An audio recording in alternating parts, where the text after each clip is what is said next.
Horus Rising is Black Library Games Workshop's novelization in the Horus Heresy series of W4K 30K of 40,000.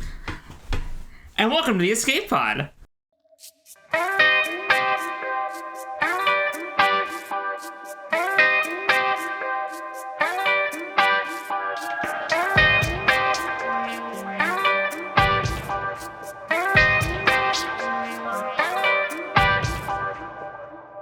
Welcome, everybody, to the Escape Pod. I'm Sal. I'm Josiah. And we're talking about Warhammer. Yay! You and me and you together. Forever. Because it does. Oh, shit, already? God damn it, sorry. You interrupted my perfect transition. I'm sorry. It's fine. We'll cut that part out. No, we won't. Which means that we won't. But it does go on forever because I made the chart to go through the entire Horus Heresy series. Here it is. With you, fine people. And it includes every novelization, short story, and audio drama.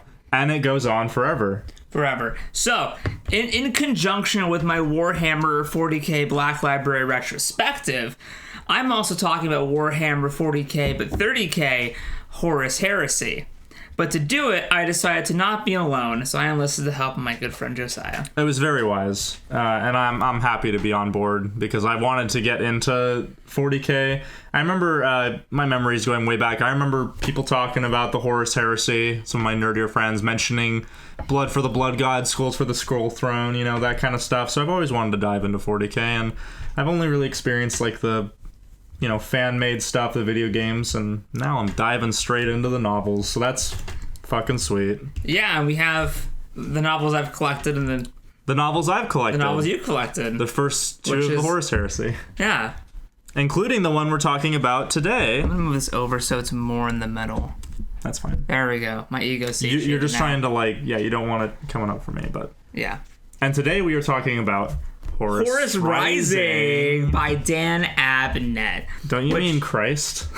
This man is God. And if you've been watching my Warhammer 40K reviews, this is the second Dan Abnett book in a row we're reviewing. And that's as it should be. Because the book after this we're reviewing is the second Eisenhorn book, Malleus, which I am halfway through at the moment. Yeah. And then we'll read another author, I promise. Just Dan Abnett is Christ. Honestly, I mean, is anyone really going to debate that you should probably introduce Warhammer fans to the literary universe with Dan Abnett? I mean, who's advocating anybody else, you know? Not me. Yeah, exactly.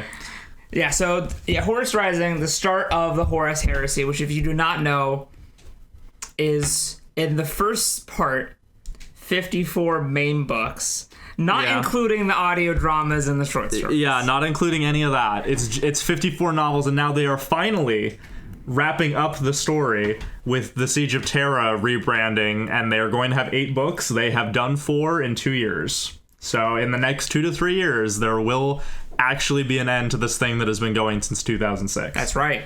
So, and we're here for it, dude. So we're doing the long journey, even if it takes us till we're old men. That's and fine. We're on the back porch going, "Did you read the Siege of Terra 5? What a load of bullshit."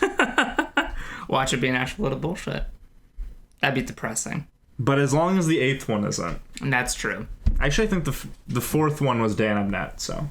Yeah. And I saw it at the Games Workshop, and that thing's fucking thick.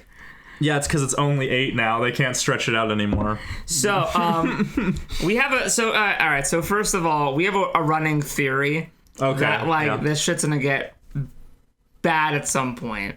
Because it has to. It can't not. I mean, my rule is, franchises that stop are always the best, because the more installments you have, the more likely it is you're going to have something horrible happen. Precisely. You know, the longer you go on it's inevitable. It's literally a law of physics. You know, it's like entropy. Yeah. Like eventually it sets in. So again, at some point. That increases when you have different writers. Yeah. So this is different authors doing what essentially is the some of the backstory to Warhammer 40K. It's not the backstory because you'd have to start back to let's clarify. It's some of the backstory for the Imperium. Yeah, for the Imperium. It's not even, and Chaos to an extent. It's not even like backstory for like all the other factions. And not even the whole backstory for the Imperium, because there's all this shit before that with the techno-barbarians and all that nonsense. Yeah, there's Warhammer 20k, basically. Has anyone written anything for 20k? No. They have purposely not shown anything. They have stuff definitely that goes before Horus Heresy. Oh yeah, but not They have novels back when they're fighting the Primarchs. So actually, I delete everything I said. They'll probably do the Techno-Barbarians in one of those books. And if you haven't, we'll be happy to write those books. We'd be happy to. And then also, if we ever get there before we die, this joke could be in very poor taste in a while. But we also have slotted in the Beast Arises if we ever finish the Siege of Terra, because that's we did 1,500 years after. I made you do that. Hey, I'm sure they're fun. I mean, 12 novels about the ultimate orc boss. Yeah. Or sorry, orc war boss, I should say. The orcs. The orcs. It's a orc boss. Also, throughout this recording, if you hear any odd sounds, that is our good friend Nathan in the background playing through Smash. Which you know, why can't we have an Ultramarine in Smash? Because he would fucking kill everyone. I mean, well, let's be fair. Kirby's star level, you know. That's a whole other video. We could do a whole video about what if Warhammer was in Smash. We'll do a Brian David Gilbert unraveled video. See, I really want to try our hand, the three of us, just doing like power scaling versus. Like what we think would happen if like this character went up against like this universe or the power scaling like the absurdities because like so the thing is like you compare Warhammer 40k because that whole joke is just us doing JPW. Yes, that's an extended version of the joke. Which go watch JPW. It's great. Honestly, I've rewatched every episode. It's really good. And I recorded them. It's surprisingly really good. So it is literally probably the second or best wrestling show on the internet. Yeah, definitely. That's exclusive. You know, covering my ass. That's really good. That's smart. But yeah, you know, so 40k. Do we want to just like jump into this book, or do we want to give like any more brief primers into? Because you did. I felt like you did a pretty good job in your first video, kind of lightly touching on the world. Yeah, of 40K. Essentially, this is the. Okay, I'll do a bit. So, the Imperium of Man is constantly fighting against the evil of chaos. The evil from the warp that is the system they use to do light speed or subspace travel. Yeah. This is sort of like... And the Emperor, the God Emperor of Man, is always kind of locked into his golden throne. He can't talk to anyone. He can't see anyone. And we've always kind of wondered, well, why did that happen? How did that happen? And we kind of knew it was about this other Primarch named Horus who betrayed him and injured him to the point where he had to go in that thing. So what these books are basically doing is going back and showing you the fall of Horus, the Horus Heresy. It's literally like a 60 novel tragedy. Yeah. It's a 60 novel build up to like the Shakespearean tragedy of Horus and the Emperor, father and son. And it's really interesting because Dan Abnett is Christ. And I think that's true. And when we start this book, I didn't do much research before we started reading them. But like, no, I didn't either. Yeah, I purposely kept myself isolated from any sort of spoiler whatsoever. I've been watching Luton's lore vid, and the one that talks about the heresy, I skipped that shit. Yeah. I'm like, I don't want to know anything else. Precisely. Yeah. But with these, so they do this cool thing where it's like, all right, you know, if you're going into this, you probably know a bit about Warhammer. You know Horus is going to betray the Emperor. It's called the Horus Heresy. Mm-hmm. So you know from the offset, Horus is going to become a bad guy. It's not a spoiler, it's a fact. Well, yes. I'd have to go read the old original fluff. Even in the book, they kind of allude to the fact that Horus is going to do something terrible. Oh, yes. Even if you don't know quite what it is, you know he's going to do something bad. And I'll say here, that's one of the... this book is great. I will say that. But again, one of the best things that Dan Abnett does, because he's Christ, and that this book in specific does, is that he is such a big fan of ironies. He loves it. Like, this... So we've talked about this in The Stand and other Stephen King stuff, where Stephen King thinks that he's increasing the tragedy by saying, and then this dog never saw his master again. Whereas Dan Abnett goes, okay, I'm going to be way vaguer so you don't know exactly what terrible thing is coming. But if you do know what's coming, this is totally referencing that. So it's at the beginning of the book and it's kind of at the end where it's like, oh man, like, Horus, then after this, times would go bad and Horus would not be remembered as fondly. Yeah. And it tells you this, but that's vague, so you're like, if you don't know what happens, you're like, okay, interesting, like what happens with Horus. Yeah. But it's not the Stephen King, I'm just going to tell you basically what's going to happen. Because if you pick this up and you go, the Horus Heresy. Yeah. Okay. And you don't know, you start reading, you're like, oh, this Horus guy's pretty cool, but it's called the Horus Heresy. So right. you know in your head, and then Loken alludes to it. You're like, okay, I see where this is going. But I would argue that maybe he is not framed, but maybe he is cast in a light that is unfair.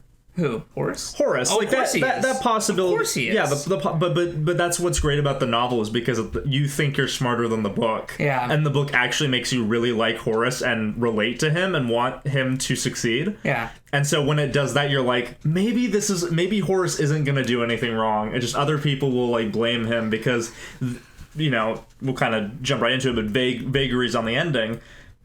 He gets framed basically. He does. Like, and then Horus tries to do something that is unorthodox within what they do. And to us, we're like, fuck yeah, that is the right decision. Like, good on you, Horus. And then the end of the book happens, and it's like, oh, well, people keep, like, he keeps wanting to do the right thing, but, like, all these other people interfere, and it's like, maybe that's the ultimate, And what's cool about this is that the main point of view character of the story is not Horus, it's not the Emperor. No. It's not one. It's the initially he is the captain of the 10th company. The 10th company, yeah.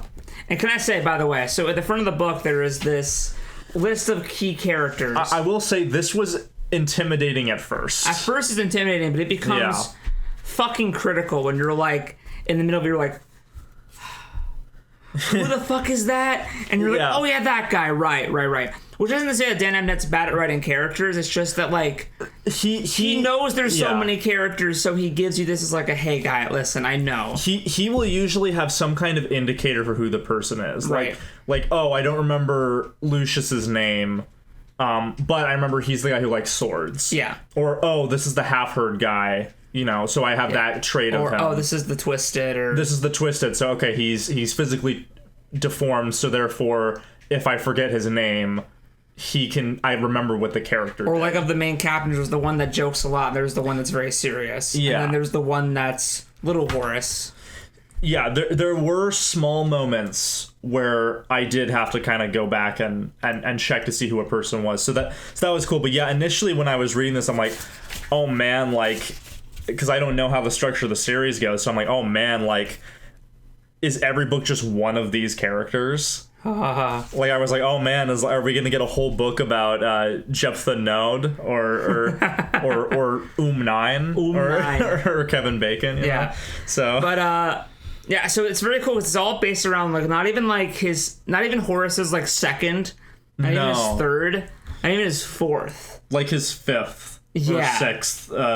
Like person closest to him. Which is really cool that you like it's the cool thing that George R.R. Martin does where like you're not seeing the point of view of the king, but the guy who's like close to the king, and that allows you to know what's going on but not know the mind of the mastermind precisely, which is so really fucking good writing. Oh, it's great because we're not gonna say it enough. No, not for this book. We're gonna pretty much keep sucking its dick. Yeah, and I'm happy to. Like when we go to the stuff, which I'll kind of jump ahead, like the lodges and stuff like that, where our main character is very much against this, and we're like, we can't see what those characters are thinking, so maybe they're bullshitting him. Like maybe this is like fucked up, and he is right to think this, but we don't know, and so then he experiences it in a way that changes his perception. It's like, I guess I'm with his perspective and I have to just like trust these guys, but I don't know if I can. You know, it's extremely good at building that tension. It is. Do we want to go through it kind of bit like a structure? Yeah, we'll go a bit like a structure. So again, circling back around to what we were saying, Dan Abnett is great at irony. And if you come into this, he writes this in a way where if you know almost nothing about Warhammer, it'll be like something creatively presented to you. Mm-hmm. But if you do know about Warhammer, the opening fucks with you. The opening fucks with you hard. So basically, like... Yeah. The way they allude to the opening. So, and also for the first 2 chapters, I was so fucking confused. Oh, yeah. Because when it goes to the second chapter, I'm like, is this jumping like 15 years ahead of time? Like, I do not know like the timeline of this book. Yeah, so... And again, the Horus Heresy one of the big climactic moments is gonna be when the Emperor gets, attacked and basically killed. I think he's basically dead and just barely kept alive, is my personal theory. My theory is that he is basically a corpse that is kept alive, but the thing is that if he was fully dead, he could just fully be in the warp kicking ass. Yeah. But because he's partially here, he has to like fight in both planes, which is why the Emperor doesn't immediately like fuck everyone up. So here's how wonderfully this book opens. Part 1, The Deceived. I was there the day Horus slew the Emperor. And you're like, oh shit, we're here already? You're like, oh fuck! Yeah, you read the first sentence, you're like, this has to be a flash forward, right? But then it's great because even though we're confused for 2 fucking chapters, or 3 more like... It's more like 3, and then you kind of get what it is. It opens with The Deceived. Yeah, it's literally saying that you're the deceived for reading the net. Yeah. Literally telling you, I'm going to fuck with you, and then it fucks with you, and you're like, I don't understand. So essentially what they're doing is... Okay, this is hard to explain. I have to like set the stage. No, I understand. Yeah. Okay. So, 10,000 years, give or take, before 30K. Okay, we're doing all this. Yeah, let's do it. Humanity spread out across the stars, and of course my time might be wrong there, and you know what, if you're gonna correct me, shut up, I'm trying my hardest. I don't care. But... No, you're doing good so far. Thank you. Yeah, I'm not here for your gatekeeping elitist bullshit like the fucking guy at the Games Workshop, anyway. But inevitably, if I become a gatekeeper, no. I will have to kill you, I'm sorry. You will fall in the chaos and as heresy. So now we're gonna say gatekeeping is just heresy. Yes, it is, obviously. Yeah. Humanity spread across the stars, all throughout the galaxy, making up planets and making new outposts. Because Earth went to shit. Yeah, because Earth sucks. Again, techno-barbarians. Yeah, it basically became like Mad Max on crack. Yeah, on insane crack. Like if you took Mad Max Fury Road, mixed it with Fallout, and then just re-nuked everything. Yeah, that's how bad it was. So Earth, everyone fucked off, and they set up in all these things, and something happened. Okay, so the Emperor also made. So the Emperor of Mankind came about. I don't buy the origin story they usually give for him. I think there's something more to it. You need to not speak heresy on this channel. I don't... I like the idea. So I like the idea that all the shamans, like in like primeval Earth, like the guys who are around the campfires, they like these totally in line with nature, enlightened, like storytelling monks, like these shamans. They are like, oh shit, we know that eventually mankind will need a savior, so we all fucking killed ourselves, and then like our psychic energy became the Emperor. Like, I like that as like a power of the human spirit kind of thing. I don't think that's exactly how it happened, but maybe I'm wrong. Maybe primeval man in 40K was like as psychic as the Eldar. I don't fucking know. So the Emperor is basically a guy who's just really fucking powerful and psychic. Ridiculously powerful. He's like Jean Grey. He is like Neo. Like he is. Yeah. So he basically uses his own gene seed to make. Yeah. Is it 21 sons? I believe. Fuck, I really should know this. He makes a bunch of people. 21 sons. Yes. Based off his own gene code to become their own people who are like, if the Emperor is God, these guys are demigods. They're archangels. They're archangels. Is how I see them. And they're like. I mean, one of them literally has wings, so he's great and pretty. But and they're called Primarchs. They're basically his sons, and they go off in expeditions to. Am I skipping ahead a bit? Well, a lot of shit happens before the Primarchs. I'm talking about like 20,000 years of history, so I'm sorry if I'm a little bit off. Yeah, but humanity splits off. They get disconnected from the rest of humanity. They kind of all grow up on their own and with their own cultures and ways of doing things. Emperor comes about with his Primarchs. They build up. Do they retake Earth at some point? They probably do. The end goal is to retake Terra. Yeah. He gets all the Primarchs and kind of like makes his way to Terra, because Terra has to be like, once he retakes the homeworld of mankind, then the Imperium can actually form. Yeah, and so basically what happens is that so every Primarch, which is a son of the Emperor, has their own army. From their gene seed. So the Space Marines really are like the grandsons of God. Yeah. Or like the ultimate psychic being. So if like... Yeah, so if the Emperor is God, and the Primarchs are demigods... These guys are like semi-gods. They're semi-gods, yeah. They're all like 8-9 feet tall. Yeah, they can die because, again, they're like 1/4 or 1/3 god. Well, and they're facing like huge cosmic horrors. Again, it's like kind of comparing. Like it's the meme at this point that 40K can like destroy almost any other sci-fi verse. It's because the scale of things is so much larger. Yeah. So essentially, these Primarchs are going throughout space. And their goal is to kill aliens, kill Xenos. Well, yeah. And if the Xenos can reason and just submits to being, like, basically occupied and slaves, then they will allow them to live. Yeah. But yeah. So, kill and occupy Xenos. But the main thing is to reconnect with the lost families of Earth. Every colony of mankind. Every colony of mankind must be found and enlightened with the Emperor's light. The Imperial Truth. The Imperial Truth. You want to explain that a tiny bit? Yeah, so basically, Warhammer, as we know currently, is all about, like, demons and magic and the Emperor's God.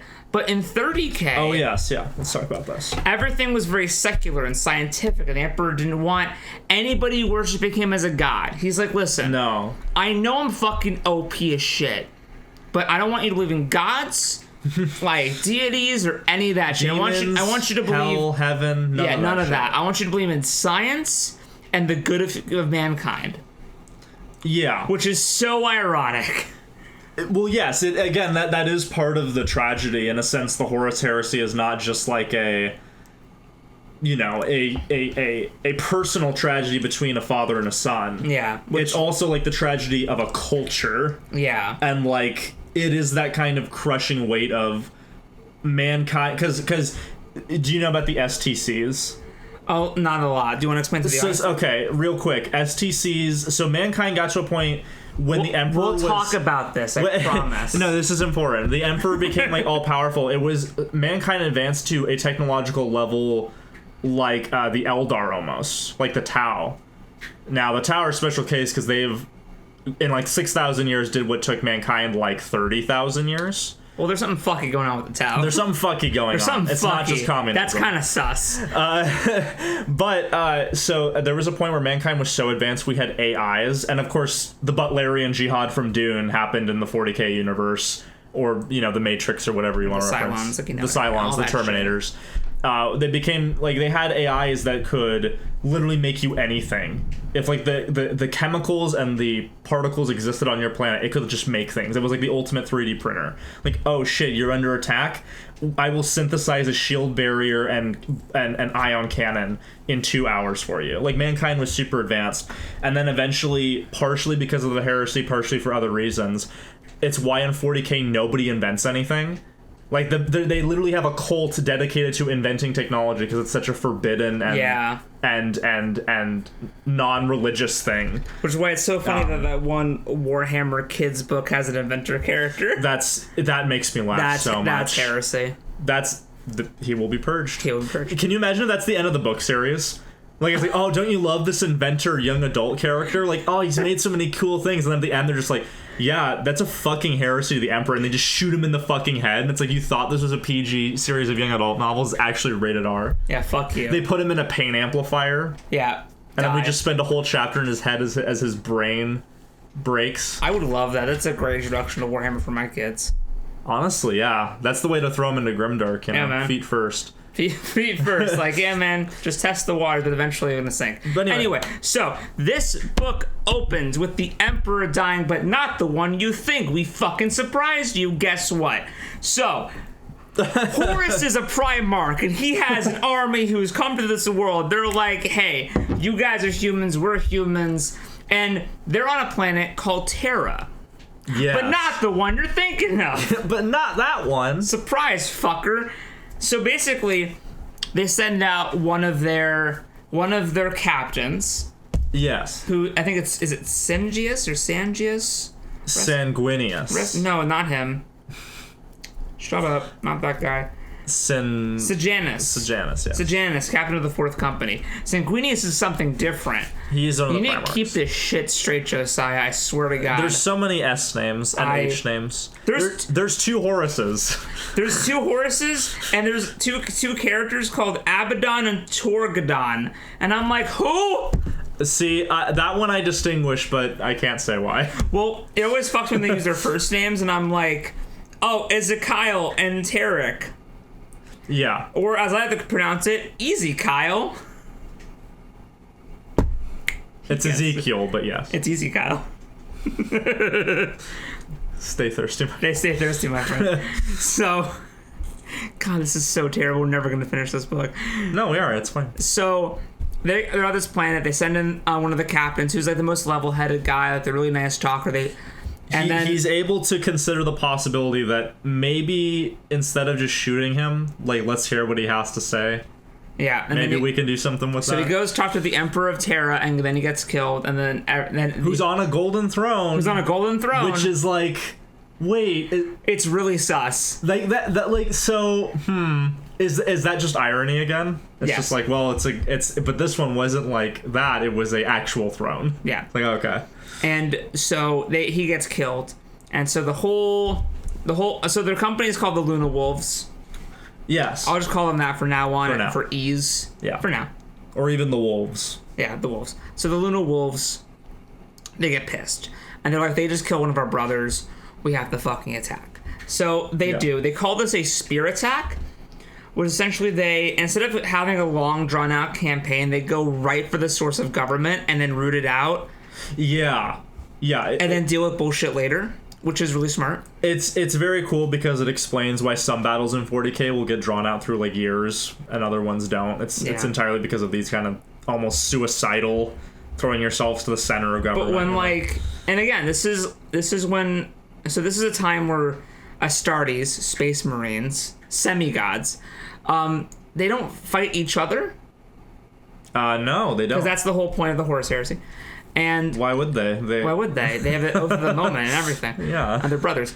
And so it's... A Space Marine cannot kill another Space Marine. No, it's impossible. It's impossible. It's impossible until Book 2, Chapter 3. And so whenever they go to a world, it's like, it's kind of easy. Like, some of these Space Marines are kind of like bored of war because there's no real challenge. Yeah, they just show up in and usually the humans there or the species that are so technologically lower than them, they just massacre them immediately. They just steamroll them, yeah. Yeah, easily. So this is what happens here. They go and they fight, and then our main character, Garviel Loken, captain of the 10th Company, and the best boy in the galaxy. I'm really glad that I got spoiled that he lasts a long time in the Horus Heresy, because I was worried he was going to die in, like, Book 3. Okay. Thank God. He lasts a long time. I know. I was actually flipping through the Siege of Terra book, and I opened up to, like, there's paintings inside the newest book, and it was like, oh, Garviel Loken, and I'm like, oh! Yeah. No, thank Christ. I watched those Siege of Terror interviews, and Dan Net was like, mentioned Loken, but he also mentioned that, oh man, so many characters are dying and the authors have to deal with that, and it's like, oof, don't you dare hurt my boy. So Loken is our POV character for this book, and I hope the series. Yeah, I mean, barring like, maybe 2 chapters? Yeah, there's a couple chapters now and again where it's somebody else, but for the most part, it's Loken. It's pretty much Loken. Yeah. So he has like a bet with some of the other captains that are higher than him that he'll get to the Emperor first. Yeah. And he does.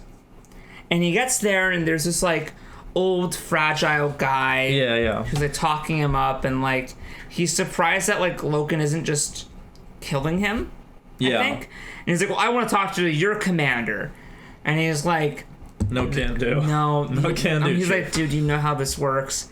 And they're having this really cool conversation where the guy's like, what are you here? Like, I'm the Emperor, blah, blah. And Logan's like, do you know this is for the good of all mankind? No, the Emperor guy is like, this is for the good of mankind. He's like, this is. And it's like, oh, Logan's so cool. Logan's so badass. But Dan Abnett does it in a way where it's not obnoxious. No, it's not. Like, there's bits later on where it's like talking, and like it briefly talks about like one of the remembrancers, like, oh man, look at his like chiseled body, and you think it's gonna be like this paragraph long thing about, oh, like look how perfect Loken is, but it's like, no, it's more just showing you that he's fucked up, and he's just tired. But he is incredibly badass and cool, but the way that it's executed is quite nice, actually. And then the rest of the captains show up and they're like, Loken, you got here first, I'm impressed. And he's like, yes you are. And then he tells them about how he wants to talk to Horus, or whoever's in charge. So they're kind of keeping it vague who's who. Yeah. And then they're like, really? And then Loken's like, well, I think we should let him, though, because, like, he is the emperor of their people. Like, it would be a nice thing to do. And they're like, I guess. Fine. And then Loken's, like, looking around. Loken's looking. And he's like, this is kind of sus. Yeah. Like, why do you want to talk to our commander so bad? Yeah. Like, and you're the emperor? Like, you're really frail and, like, submissive, and the guy who killed our guy was, like, really, like, on his shit. And he's like, he looks over the throne and goes, why aren't you on the throne? Yeah. Like, why would you be down here not on your throne? And so he's like, I wonder. And he goes over to the throne, takes out his bolt gun, and is gonna shoot the empty throne when, like, all of a sudden, like, the Emperor shows up. Yeah, on the throne. He decloaks. Yeah. It was like, no, he had, like, this predator cloaking device over. Yeah. Like, what the fuck? And, like, he attacks Loken. This Emperor's, like, big and glorious and powerful. Yeah. He's got the gold armor. Yeah. And the sword and shit. And then Horus shows up. But it's great because building into the confusion, you're like, okay, like this he's not okay, that's the Emperor, and then at this point you're kind of like, okay, clearly this is not like the ending, this is like a different, fake Emperor because we just mentioned him. But then like Horus shows up and it's like, is that the Emperor? Because it doesn't say Horus's name till like the second to last sentence. But it's Horus, and he shows up and just like basically rescues Loken. He's like got like basically holding him in his arms with the gold light behind him. He's like, oh man, like look at this like majestic being. Yeah, and he fucks up the Emperor so hard. Just destroys him, just like easily. And that's the end of the first two chapters, and if you're well and thoroughly confused, or if you're reading it, you are, because you don't know that this is not the moment. Yeah, because I assumed there was going to be like a really brief flash forward. Or, like, it was gonna do, like, the kind of the Witcher thing, where it's Loken telling the story. I thought it was gonna couch it all with no, Loken is telling the entire Horus Heresy to someone. I'm like, no, please don't let it be that. What Josiah is referencing... Please don't let it be that, because that would be bad. ...is the opening to the last Witcher book, where spoilers for this shitty book series, don't read The Witcher, but spoilers for The Witcher. The last book opens with Ciri at a lake, and then one of the Knights of the Round Table from Excalibur shows up. Sir Galahad. It's Galahad, and he's like, oh, Lady of the Lake. And she's like, I'm not. And he's like, tell me your story. And she's like, I will tell you my story. And then and then like the rest of the book, we don't even see her, but it's her telling her story to Sir fucking Galahad. That's what you're talking about, right? I thought it was going to be something bad like that, but in fact it was not. Thank God it's not The Witcher. Because I was like, you can't explain the scenes that he's not there for. Yeah, which happens because I can't get into The Witcher right now. Hey, okay, listen. Yeah. This is a safe space. Yeah. This is safe. This is 40K. Well, it's 30K, but the brand loyalty. You're right. Yes.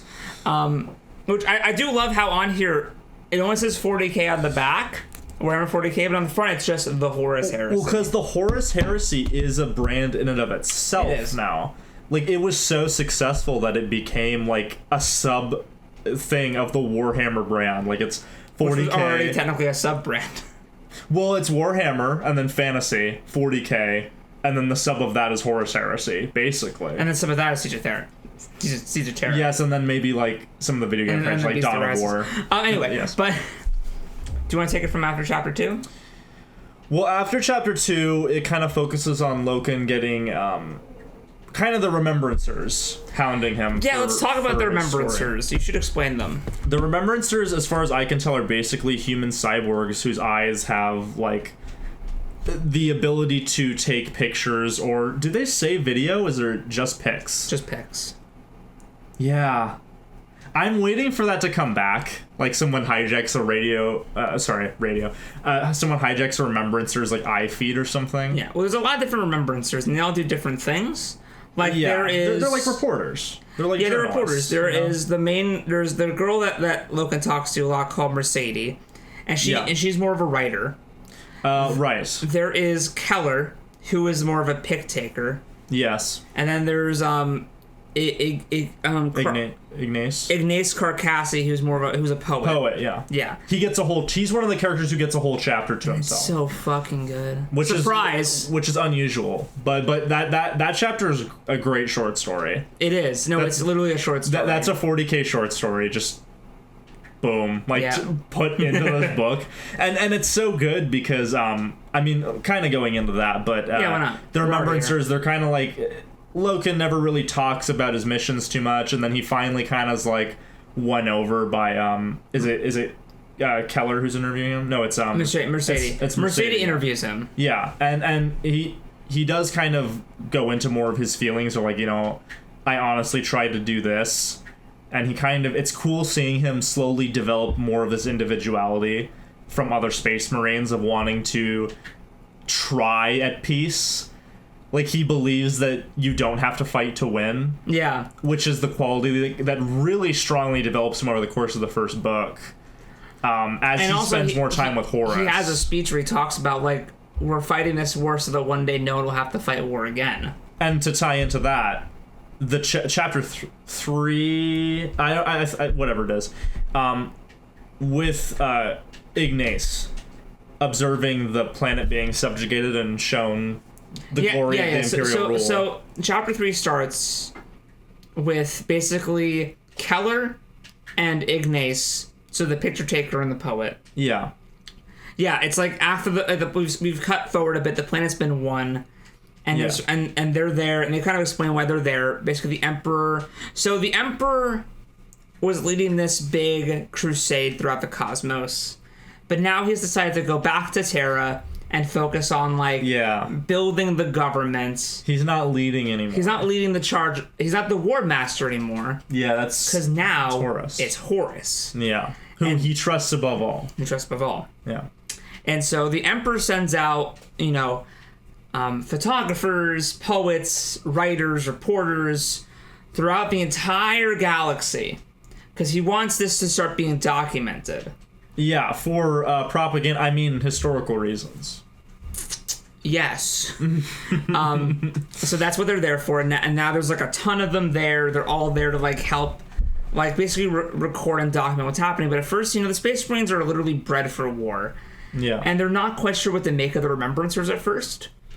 But slowly they win them over more and more. Yeah, you know, it is kind of what I imagine being in a military platoon would be like when suddenly some reporters are like filming you shooting at people. And it's like Generation Kill. Yeah. Did you watch Generation? Everyone watched that, right? That was a big deal like 15 years ago. Go watch that in Event Horizon. That's basically 40K. Just mix Event Horizon with Generation Kill and you have the Horus Heresy. I love how Event Horizon, like, it's almost like fanon. It's like unofficial canon that it's in the 40K. Do you want to give everybody the knowledge you bestowed upon me about... Oh, yeah. So, the writer... So, to tie this to 40K, there's this writer, and I forgot his name, but he wrote Draco, the first 40K novel, which was renamed The Inquisitor, but came out in 1990. So it was the first Warhammer 40K novel, and the writer is like this fucking crazy British author, and he worked with Stanley Kubrick, and he was gonna help him write AI, the film that he wasn't able to finish because he died after Eyes Wide Shut, and then Spielberg came in and did AI. but this guy was gonna write AI with Kubrick, and Kubrick legit asked to see his manuscript for the 40K novel, and he said, "Who knows? This could be my next movie." And I want to see the alternate reality where after AI, Kubrick did a fucking 40K movie. Maybe with some of the names changed, but he does the 40K movie, and it's like one of the best things ever made. Imagine where we'd be now. The world would be a better place to live. It really would be a better place to live. But yeah, it's all kind of like we get this cool lore shit where they're down on the planet, and it talks about like the people who are in the crowds who basically like cheer louder or implant the idea to like cheer louder in the crowd. Yeah, they have people. They have plants in the crowd to make Yes. it more appealing to people. Yeah, like, oh, well, clearly, because it is that hive mentality of, oh, well, like, I hear loud cheering. This must be this good. must be good. I must, like, maybe the Emperor's not so bad. And they have that, and they also throw in a Titan. That whole bit was creepy, where it was like, I didn't know what Titans were exactly, so I'm like, is this thing, like, was this the Imperium? Did they bring it here? Is this from the planet? Or... And then it's just like, yeah, like Ignace is just staring at like, no, these things are like kind of scary.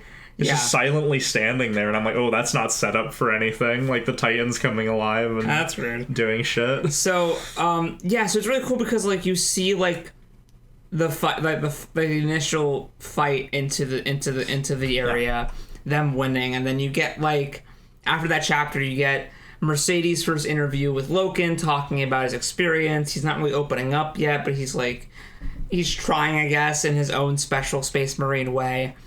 And then you get the Remembrancers talking about the occupation of the planet and their point of view on it, and they're all kind of deconstructing what war is and what conquer is.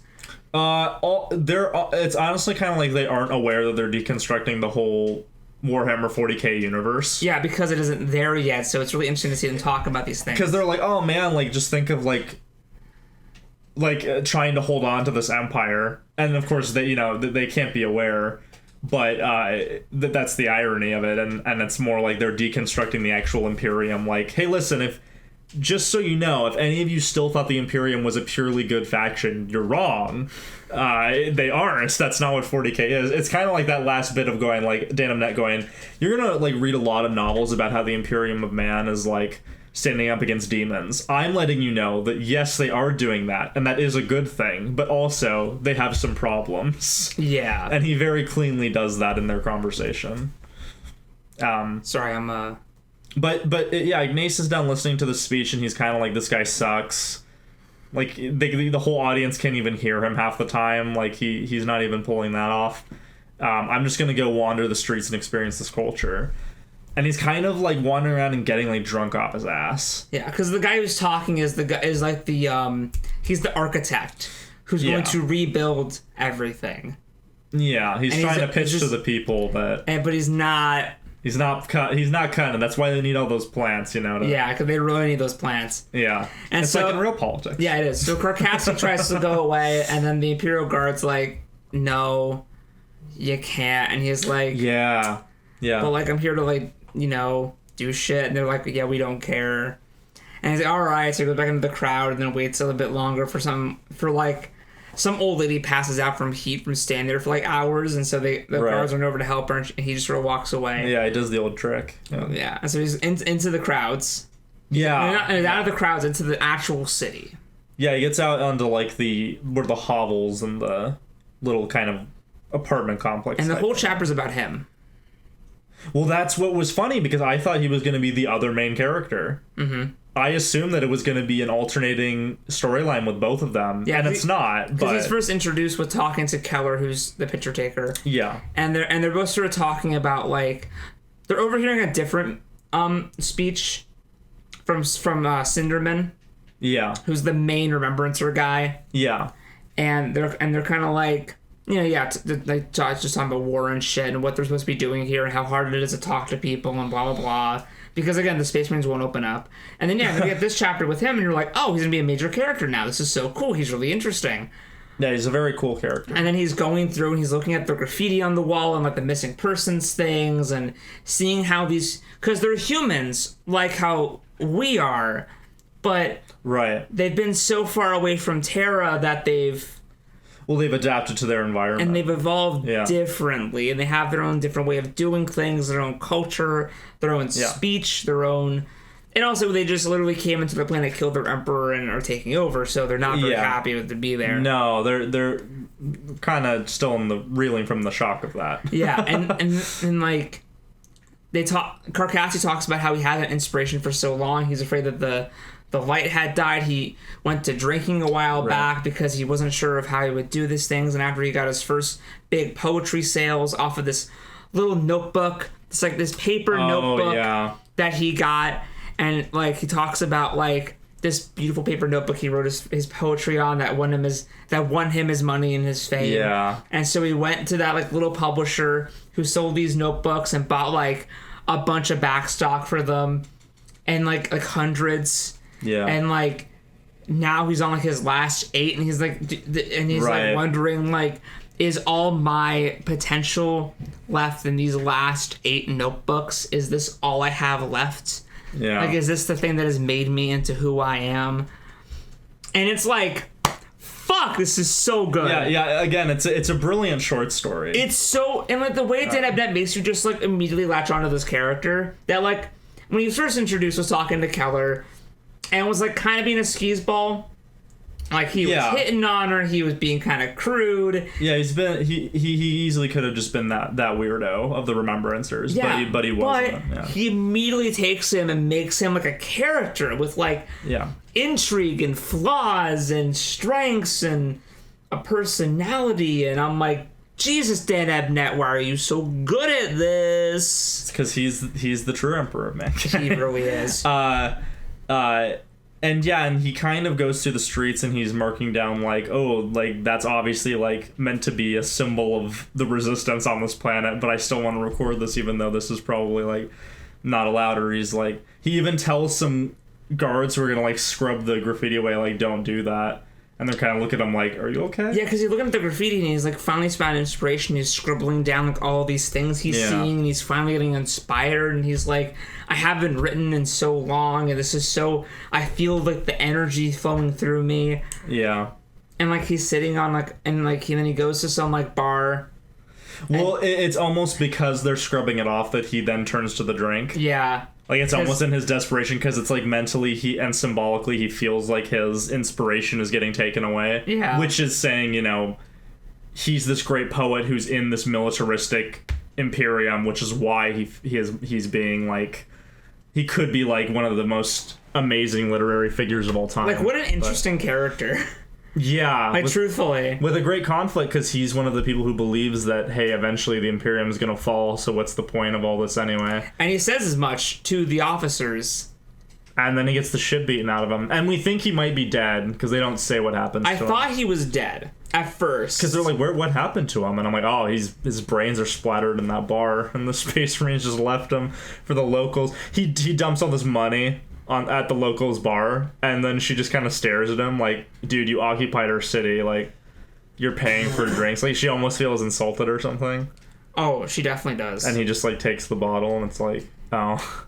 Yeah, and then he goes off and, like, drinks the bottle down and comes back for more and is super fucking drunk. And what I'll say about this is that the tension building is so good, where you think something bad's gonna happen to him, like, the whole chapter.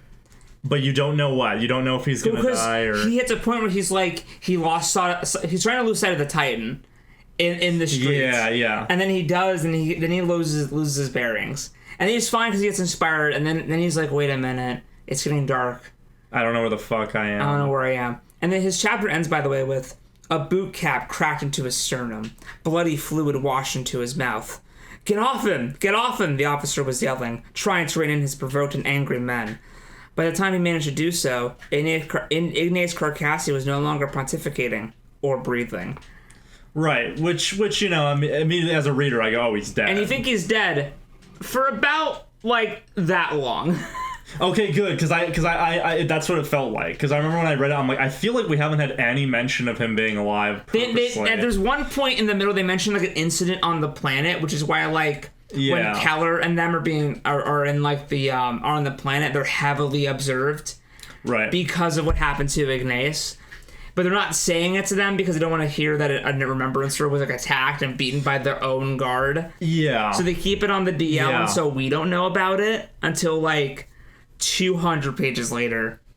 Yeah. Which is, it's so good. Because then when he came back, I was so happy he was alive. Yeah. Because I was like, man, I missed you. I really hope that you do more shit. Because he was such like he's like if like we were in that universe. Yeah. Trying to cope with like what it actually is. Like being in that universe where like as an artist you do have things that just inspire you. But the whole crushing weight of what that world is, you're like, well, I'm kind of the lesser of two evils, but... Man, I'm still dealing with all this bullshit. You're just Bartleby from Dogma. Yeah. I was a fucking artist! Yeah, I was a fucking artist. You know, it's like... So, yeah. So we're saying is Jason Lee should play Ignace Carcassi. Do it. I mean, he would be great. You almost said what else is he doing. That was on my mind. I know, I read it. I saw that in your eye. It was in my eyes. I decided to be nice to Jason Lee. That's okay. Yeah, I understand. If we said that would have been mean, but we didn't say that. No, but yeah, Jason Lee could actually... He's an actor of a caliber where he could pull off that, oh man, look at this skis wall. It's like, no, but actually he's really relatable. So you're like, oh shit, I'm sorry. Isn't that right, Nathan? Absolutely. See? Yeah, see? Even Nathan gets it. But after that, it's... I'm gonna need a little help when it cuts back and forth. Because so we did skip over a bit, but you were on a roll, so I just let you do it. It's all good. So before this, so Sejanus is... What's his first name? Yeah. I'm gonna just say Sejanus. I will help you out. No, it's Sejanus. I don't care about his first name. Whenever he's killed, apparently Hastur. Sejanus. Like the King in Yellow. Yeah. So there is the War Master Horus. Yeah. And then underneath him there is this secret not organization, but a secret like... They're like the council of the War Master. She has a secret council called the Mornival. The Mornival. Which at first I was like, what the fuck is that? So I googled it, but then later they actually explain it, which is funny to me. But basically, a Mornival is like the top 4 cards in chess under King, right? Or something. Oh, like really? That. So it's the main pieces in chess that aren't the King. Oh no, not chess. Sorry, I meant cards. I feel like the suits. Dig, yes. A set of 4 aces, kings, queens, or knaves in one hand in a game of Gleek. Oh, yeah. Yeah. So it's a playing card term, but so the Mornival in this story is the council of 4 captains who advise not the emperor. Horus. I assume, whoever's War Master. Whoever the War Master. Or, no. Because before he was made War Master, this was a thing. That's true. So it's specific to the Luna Wolves.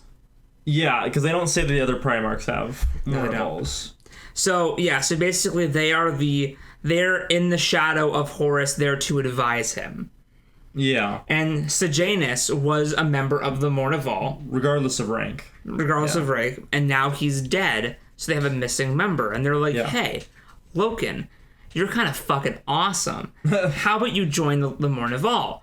And he's like, I don't know. I gotta think about it. So he goes and he talks to Cinderman, who's the main remembrancer, which apparently they've been friends for a while. Yeah.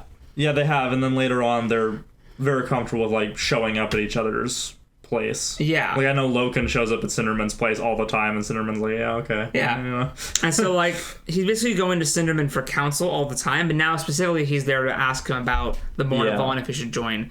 Cinderman's like, dude, of course you should fucking join the Mornival. So Loken agrees. Because Loken talks about his morality. Yeah. He talks about how, like, he has a different viewpoint than everybody else. He thinks that war should end eventually. He thinks that we should find peace. He's basically the audience. He's the audience. He's like, hey, I love being in the 40k universe, but man, at some point, can't somebody, like, win? Like, like, I know the whole point is that it's Warhammer, but, like, can't, like, the universe have peace at some point? Yeah, so he's us. You know? And so he's like, I don't know if that I would work because I'd be so different and contrasting. And then... I'd have no purpose. And then Cinderman's like, but that's exactly why you should be in the Mornival, because you are that voice of reason. Right. You know, like... To borrow a thing from the boys, Nathan will enjoy this. He's basically Horus's canary. You know? That's that. I know that face. Or he's there to like let him know when he's like doing something that's a bit much, or he's that voice of reason, but not the voice of reason from The Witcher. A different voice of reason. No, not the Eye of the World. Not the Eye of the World either. Yeah, not that either. And so basically that's why he eventually agrees to join the Morn of All, because he's like, all right, well, I can provide something specifically unique to Horus. Yeah. And hopefully provide a more well-rounded perspective and team. Yeah. So we can maybe avoid having to kill everyone. Yeah. We haven't talked about Malagurst yet. Yeah. The Twisted. Yeah. So, but he also gets a lot of setup and then doesn't really do much in the book. And I swear to God, dude, book 3 is gonna be the Malagurst book. Because he is so like intricately established as to why he looks this way, what people think of him, what he thinks people think of him, and maybe like what he is doing to compensate or not. And it's like, and it sets all that up, and you're like, oh shit, like what's Malagurst gonna do in this book? And it's like, no, he kind of is just there. Like you mentioned him like twice. He doesn't really say very much, and it's like, is he gonna do shit in like book 12? You know. I also got to mention that when Logan's contemplating if he should join the Morn of All, fucking Rogel Dorn is like, yeah, you should do that, dude. You're cool. That's right. I forgot. Yeah, about Rogel Dorn shows up and it's like, hey, Logan, I like you, and then he fucks off for the rest of the book. That's right. I remember that too. Where I'm like, I forgot about that. The wiki in the fucking wiki, like I totally forgot that happened. But then I was like, oh yeah, Rogel Dorn showed up in the book and then never showed up again. It's because he left to go back to Terra with the Emperor. Yeah, and he was there for like the first big thing, and then was like, all right, you clearly got this. So, you know, I'm out. He's coming back. He's coming back. You know, obviously. Yeah, man. Well, Rogel, from what I have heard from the whisperings, that Rogel Dorn's like kind of gonna be the hero in the end. Yeah, from what I understand, Rogel Dorn is like one of the most beloved Primarchs because he's a good boy who just tried to be the hero. Yeah, it's like that's good. That's good. But Malagurst the Twisted is the Emperor, and I keep calling him the Emperor. It's because he's in charge. The War Master. No, it's because I know where your loyalty is really lie. You're going to side with Horus at the end of the day. Heresy. You know nothing. He's his equerry, which is like a British term for like a captain who is, or a lieutenant specifically, who is like stationed to be kind of like an assistant to this person. Yeah. I think is what I remember correctly. So Malagurst is a captain, but he has because a part of his gene C made him way more politically competent.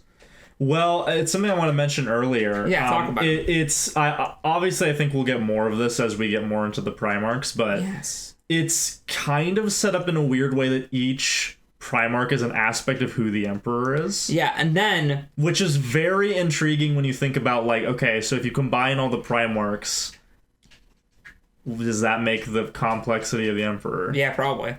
So what part of the Emperor might maybe like his inferior aspect, the gene scene got corrupted and made Malagurst the way he is? Well, he wasn't born that way. No, he wasn't born that way. But with his, like... So he's very political... And kind of like standoffish to people. Yeah. And just focusing on telling Horus the things he needs to do to win over people. And to do certain things. And then during the attack on this planet, he got caught under some rubble. And the Remembrancer Keller took a pic of him. And it got Time magazine. And it got spread around in Time magazine on people. You know, I saw Life, I saw it in Vogue. Life ran a second page thing of it. It was a spread. It was great. Yeah. And so everyone got sympathy for this like guy's captain. Yeah. Because they saved him, but and now he's actually the Twisted. And then he was like, don't think you can't call me that anymore. I want nothing to change. Malagers totally just shuts down political correctness. Yeah. He's like, hey, listen, like, I know you're doing this because you're afraid you'll offend me. I'm not going to be offended. I own that as part of who I am. And, like, he changes as a character, now becomes this more sympathetic person in the light of the people. And everyone's like, oh, we fucking love this guy. And it's like, wait a minute. Like, wait a minute, you mean fucking, like, dorky emo Malgars in the corner? Like... Yeah. It's that's basically You're constantly what it is. thinking he's better than everyone, and then he's like, no, listen, like, I'm completely humble in this situation. I'm not bitter about it. And everyone's, like, weirdly put off and, like, yay! They're like, hey, we like this guy. That was very good. It's great. So, basically, there's this council meeting, which is when Horus really first shows up. Yeah, it's the first time he actually is speaking. And the Mournival has told Loken, hey, you're going to be asked a question indirectly. Yeah. And you need to answer it. And that will prove whether or not you're good enough to be with us or not. Right. And so during this big meeting between, like, Horus, not his captains, but, like, these other major figures. Yeah. There was a moment, I forget what the question is, but Horus does ask the question of what to do. Okay, here's what it is. Because, so they've captured the planet, but there is still rebellions fighting other places, specifically in the Whisperhead Mountains. Well. And so it's like, apparently a lot of troops have already died there, a lot of stuff's already happened, we've lost a lot of men, and it's like, and Horus kind of asks the questions of what do we do? Yeah. And the Mournival's purpose is like, if you have... It's like the Senate. You know, they're kind of like throwing in their perspectives, throwing in their vote. Yeah. It's not quite votes because Horus can overrule them, but there is conscience, you know. But it's sort of like there's this table in the middle that's a circle. And imagine, like, on top of that, there's a circular table in the middle, and there's a light casting down, and around the table, there's, like, this thing so the light is only on the table and there's a shadow around it. The Mournival's job is to be in that shadow, and therefore the Emperor... Damn it. I'm not Chaos. You keep saying it, you know. I the Inquisition has said nothing. You are entirely... He is made in the Emperor's image, all right? He is the proxy of the Emperor, therefore I think of his word as the Emperor's word, because he trusts him so much. Which is why... Am I right? Which is great. I'm not a heretic. Which is why... It's great. It's why Horus would never do anything against the Emperor. Why would he ever do anything wrong? Nothing. Exactly. Right? I'm not a heretic. You're not a heretic until we get to book 3. Shut the fuck up. Then you'll probably be a heretic if you keep making that mistake. So they're there to be in the War Master's shadow to help him in case he needs it, and to be his to be the whisper in his ear, essentially, the guiding counsel, give him suggestions. The man right beside him, as it were. We're almost there. Can you tell there's a lot of We're almost there. So so he asks the question, what do we do about this rebellion in the Whisperhead Woods? Yeah. Just kind of like half question, and then Loken steps forward and says basically that we need to go and unleash the Luna Wolves on the rebels. Yeah. Make a show of force that we are in command. Because for us, this little squabble is nothing to these semi-god Astartes. No. Nothing to the Space Marines. It says they have like 300 men. Yeah, and it's like to the Imperial Guard, this is kind of a problem because the cloaking thing the Emperor had, right, is like a big part of like their military. Yeah, that's they're called the Invisibles. Or they're Arthur in the Invisibles. Yeah, shut up. No, that's not The Witcher. We're not talking about The Witcher. They're basically who are the fucking assassin guys from the end of the Golden Age of Berserk? The Bakiraka. It's like if the Bakiraka had Predator stealth cloaks. Which is amazing. Please put that at the end of Berserk. That's at the end of the Falcone arc. Yeah, well, yeah. The Bakiraka come back with Predator stealth cloaking. Jesus fucking Christ. That's insane. That's horrifying. But yeah, they're basically... So the guardsmen are getting kind of... It's kind of World War I up in there. Yeah, and so Loken's like, but for us, easy. I'll go in there, I'll lead the charge, and we'll show them that we, the Empire of Man are in charge of this fucking planet. So, And then better Horus, straighten up. And Horus is like, I like that. He's like, I like you. And this is when we need to talk about something that's very important to me as a person. Oh man. Throughout this book, there's this thing between Loken and Horus I have to call sexual tension. It's time to talk about it because there. At first I was kind of like, yeah, of course Loken thinks Horus is amazing and awesome. He's a demigod. And then it got a bit more than that for me. And I'm going to talk about this. So I'm what the kids might call a little bit of a fag.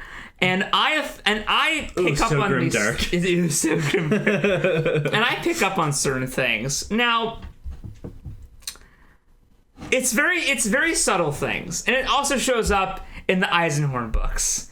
Well, and if you watch my review of it, you know what I'm talking about. You know what the fuck I'm talking about. We're essentially in this book between Loken and Horus. Now you could say it's just admiration of Horus. You could say that, and I agree with you to an extent. But there's also a bit more there than meets the eye. There's things where so Horus, when Loken's in the room, Horus sees him specifically and gives him a certain smile, and I fucking quote, fills Loken with warmth. What? And this happens constantly. And whenever Loken makes a joke, the Emperor always thinks it's the funniest fucking thing. He always kind of goes to Loken for guidance and talks to him and is really infatuated with him. And the way Horus's POV describes, Loken's POV describes Horus. The way he talks about his face, his body, his features. That is not straight. And then my argument was that there is an inherent subtextual homoeroticism of the entire military might of the Imperium. It's why the Sisters of Battle, they're on the other side of that. Yeah. No, but I would say all throughout the book, this keeps getting brought up. We're well, I mean, the whole thing's about daddy issues, right? Yeah. I mean, Horus he wants to kill his dad. And here's the thing. And then this is his. Now, because Horus. And if his Astartes are all from his gene seed, they're all part of Horus and all that stuff. And so Clones, basically they're all sons of Horus.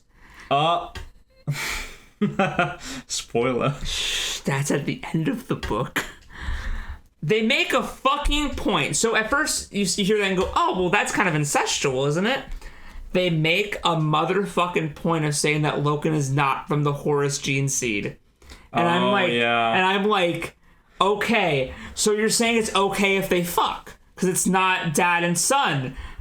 Well, I'm right. You're looking at me, but he's not. Well, and it's also that argument of if you have one type of thing around you the whole time, then when you introduce something else that is different, then you're maybe this is new and different. I'm excited. So it's hard to describe to people without reading out passages to you. But the next time you read Horus Rising, I just want you to pay attention anytime Horus and Loken are in a scene together, or Loken thinks about Horus. Well, and you will understand where I'm coming from. So do we want to cast bets on how much of that will carry over to other authors? Okay, so that's the thing. That's the thing. So, all right, and I'll talk about this. Because it's all interpretation, because the authors often have different interpretations of the characters. Yes, which what scares me. So, because in Eisenhorn, the way that Eisenhorn, who's kind of like Loken in a bit of a way, he's more an incredibly likable main character, yeah. Who's kind of more like a normal person, but still believes in the Imperium. Yes. Yeah,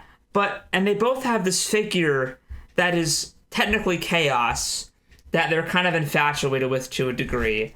It's the Naruto Sasuke effect. Yeah, and I'm just a little bit. And I'm like, Dan Abnett, either you're gay or you really know how to write it well.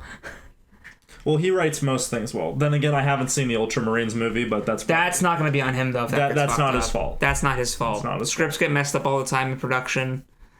He writes it, he sends it in, gives him the paycheck, and he has no more involvement. I do not blame Dan Abnett if that movie is back, because I know it is. I've only heard bad things. But so that's my spiel. Is that I think that this shit's gay, and I'm afraid. So I've not read.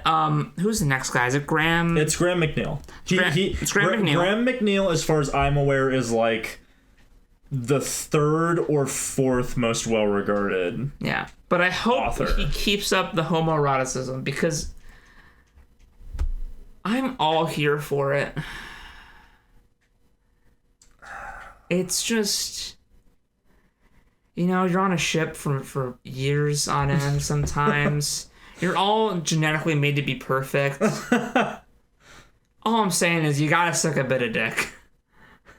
You're on the vastness of space fighting like aliens and your own kind, and again, it's better to suck your fellow Marine's dick than Slanesh's. That's right. That's what it comes down to. And that's why you should join the Imperative Man. That's good propaganda. Thank you. Okay, but going yes, very good summation, I think, of all that you were kind of investigating as a remembrancer. And I made sure to show this to my boyfriend to make sure, like, this is gay, right? And he'd read it and go, wow, they're gonna fuck soon, aren't they? And I'm like, I'll let you know. No. Shut up, listen. I have to give him hope. I don't think Loken's very romantic, but I don't know.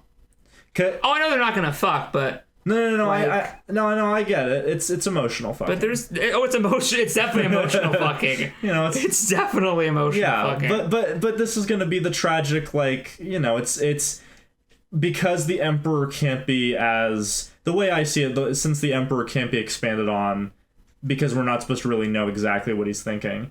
We're gonna see Loken struggle with Horus as a more filled in parallel to Horus and the Emperor's relationship, is what I think it's going to be. Mm-hmm. So they're setting up, okay, so when Loken is like torn up about Horus, you realize that Horus is torn up about his dad. Yeah. So that's what I think they're probably going to do, just to, as a writing tool that will help them. Yeah. For world building reasons. But I think after this, we have to finally get to what happens, the Whisperheads. So on the way there, Keller takes a picture. And is it the Mournival? It's the Mournival. Oh, we also missed a bit where Loken goes to the actual ritual. And it's kind of like, this is sus. Can you talk about that? Yeah, so to fill in a bit more, he gets invited to join the Mournival. And like I was saying earlier, he goes there and he's kind of like... I need some chalky milk, so you... He's, you should get me some too.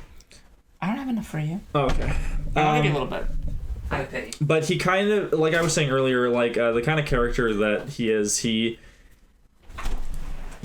very much like the idealized version of what the Emperor wanted man to be. Because he doesn't like any kind of religion or superstition. Any of that, he's immediately like, he hates it. This is weird. I'm suspicious. This is probably like some weird, inappropriate shit. So when the Mournival is like, hey, we want you to like kneel in this pool of water that reflects the full moon, and he's like, what in the fuck did you just say? And he's just like, what the fuck did you just say? Is this like a weird cult? They're like, nah, it's just a tradition, man. Like, it's just something we do. It feels good to make it feel meaningful. If you don't want to, that's fine, man. We're not gonna like peer pressure you, but we've always done it this way. And then Loken's kind of like sits back and goes, okay, maybe I'm being a little bit silly. He's like, all right, I'm gonna kneel. And then it's like, even though it's like, oh, this is totally not like superstition at all, like it's totally tradition. Loken's like, yeah, but I felt like some energy like during that, like I felt like it was like very like supernatural in a way. But they kind of do this thing, and he gets sworn in. But immediately afterwards, they're like all buddy with him. It's like immediately like camaraderie, and you're like, yay, the Mournival, like I like these guys. Yeah, and it's pretty cool. And so they're about to head off to this mission to the Whisperhead Woods. How's that chocolate milk though? That's delicious, man. That's $5 chocolate milk, and let me tell you, I can taste it. It's worth it. Yeah. It's really good. That's fantastic. Not to be an ad, but Jesus Christ. No, hey man, they're local too. Isn't that great? Whoever the local chocolate milk companies are, good job. Yeah, good. Sponsoring the Horus Heresy. Can they? I'll take it. I'll take chocolate milk money, dude. Yeah, we don't need the money. They'll just give us chocolate milk every week. Yeah, I'll take it. Fucking hell. Every week. That's God damn. For 5 years. That'll get us to the Horus Heresy. That's what it's like, hey, if you pay me in chocolate milk, I can do so much with that. That can help me go through the entire Horus Heresy. Thank you. I can trade that to people. I know where jokes land when I see Nathan smiling over there. Exactly. I know that they're landing. But now we're going to talk about the scariest part of the whole book. But before that, yeah. So Keller takes a picture of... Okay, so all right. So have you ever wondered, if you're not that big in the Warhammer, you ever wondered when you look at a Space Marine, do I have one that has one of them? That's No. They're not wearing the fucking... Okay. The helmets? No, fuck, not the helmets. You see a Space Marine with their armor on, there's like a tassel of paper and like a red stamp. Yeah. And I've always wondered, why do they have those? It's because it's a Roman Empire reference. It's an oath of the moment. Yes. Where basically like, they make an oath before a mission to say that they were going to perform, that this is the mission, they're going to follow it out, this is what it is, they're going to do it. That's an oath of the moment. So Keller takes a picture of the Mournival giving Loken an oath of the moment, and it's this beautiful picture with Loken's like kneeling, and the Mournival are that one's definitely him. going on Time Magazine. Yeah, that one's... Is that anything like the Law of Surprise? The Law of Surprise. Yeah. No, Man, but shut up. maybe. No. Alright, Wow. We referenced The Witcher earlier. We opened ourselves up for We really did open ourselves. Your Honor, he was well within his right to cross-examine. But it's this beautiful picture, and I wonder if it'll ever come back in any other story. Yes. Definitely not. That is... No, listen to me. I'm telling you this right now. Oh, naive child. That is going to be Loken's... I pulled that picture out of my wallet in the middle of book 17, going like... Oh man, like half of them turned to chaos, one of them died, and I'm the last of the Mournival. Remember when we were fucking friends? That's what it's gonna fucking be. It's gonna be like he looks up on the news net and sees, oh, remember the Mournival before like these guys turned like to fucking traitors, and Loken's gonna be like, it wasn't their fault, man. That's totally what's gonna happen, and if it's not, well, it was a good guess. I'll be surprised. Yeah. Definitely won't come back in the Eisenhorn short story called Keller's Picked, but... I'm really hoping it's one of these and not a different pick that too. she took, because that would suck. Take a selfie if we're in the shower. Well, that'd be something worth hunting, I guess. So basically she's being shepherded through like the liftoff area, like very controlled, and she kind of like is playing being ditzy and going off and taking pictures of other things. Yeah. She does the whole, I just was trying to take a picture of this. Stay with the group. And she's like, oh, I like it when you talk like that. Like you're... Oh, yeah, she flirts with him. He's like, it's like... Most unorthodox. Most unorthodox. But now they go... All right, I'll let you take it away. This section's all for you. Oh, God, it's a long section. Not all of it, but I'll back you up. So just setting this up. I'm here for you. I'm the man beside you. So there is that initial thing of, okay, so there's a rebellion. The Imperial Guard is having an issue. And then as they're getting there's like a transmission. And they're like, okay. And the transmission's like, I am Samus. And I'm like, Iran? Of Metroid? And then I also was like, Samus Aran? Like, yeah, what? it was like, of Metroid. And then it's like, I'm the one inside your head. And I'm like, Zagreus from Doctor Who Big Finish. And then I'm like, okay, no, but it's actually taking this seriously now. So when I was first reading, and then it's like, yeah, so I'll read it to you. They receive a transmission. Samus, the only name you'll hear. Samus, it means the end and the death. Samus, I am Samus. Samus is all around you. Samus is the man beside you. Samus will gnaw upon your bones. Look out. Samus is here. They also talk about how, before this, that because Loken... So because Sejanus is dead, Loken's moving up in rank to his captainhood, I think they mentioned. So... Yeah. Sorry.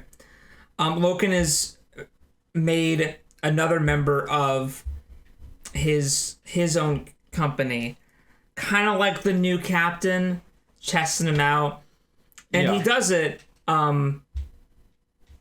He I forget who he puts in charge, but there's this other guy who is a bit more higher in rank, who he didn't put in charge, called Xavier Jubal. Jubal, yes. Yeah. Jubal. That's important. Keep going. And he's a bit upset about this. But he's keeping it under the cuff, you know? But he's upset. He's a little upset. He might get a bit angry. So immediately they're like, ha, what is this lame shit? What are these? Logan's like, the enemy's trying to scare us. Yeah, it's like, an attempt at psychological warfare. And then it's like, too bad fear was engineered out of me at birth. Yeah, it's like, too bad fear was engineered out of me. It's like, yeah, but it was kind of creepy, wasn't it? And it's like the normal pilot's like, yeah, but that was kind of weird. He's like, no, it wasn't. Shut up, keep flying. Yeah, he's like, I don't know what you're talking about. And so doesn't sound like anything to me. Doesn't sound like anything to me. And they get there and they kind of just like, we're gonna go find like where the signal is coming from. Yeah, well, they get there and like the Imperial Guard that are there are like held in this little like shanty town. Yeah, they're like under constant pressure right now. And like the guys there are like, hey, there's like spirits here, and Logan's like, what did you just fucking say? There's no such thing, dude. Don't you know that? The Imperial Truth says there's no such thing as demons or spirits. Yeah, and the guy's like, oh yeah, but like it's kind of creepy here, right? He's like, shut up. No, it's not. Yeah, he's like, it's kind of creepy. He's like, well, you know, it's a local legend. Maybe it means something. He's like, I'm not saying it's spirits, but like, you should definitely go check this out. You do that. I'll stay right here. And so what has happened is up in this mountain, the Whisperhead Mountains, there's a bunch of Invisibles there just fucking everyone's day. Yeah, the Predator Bakiraka are just murdering people. The Predator Bakiraka are fucking people's day. There's killing people. But Logan has brought with him Terminators to fight Predators. Oh, yeah.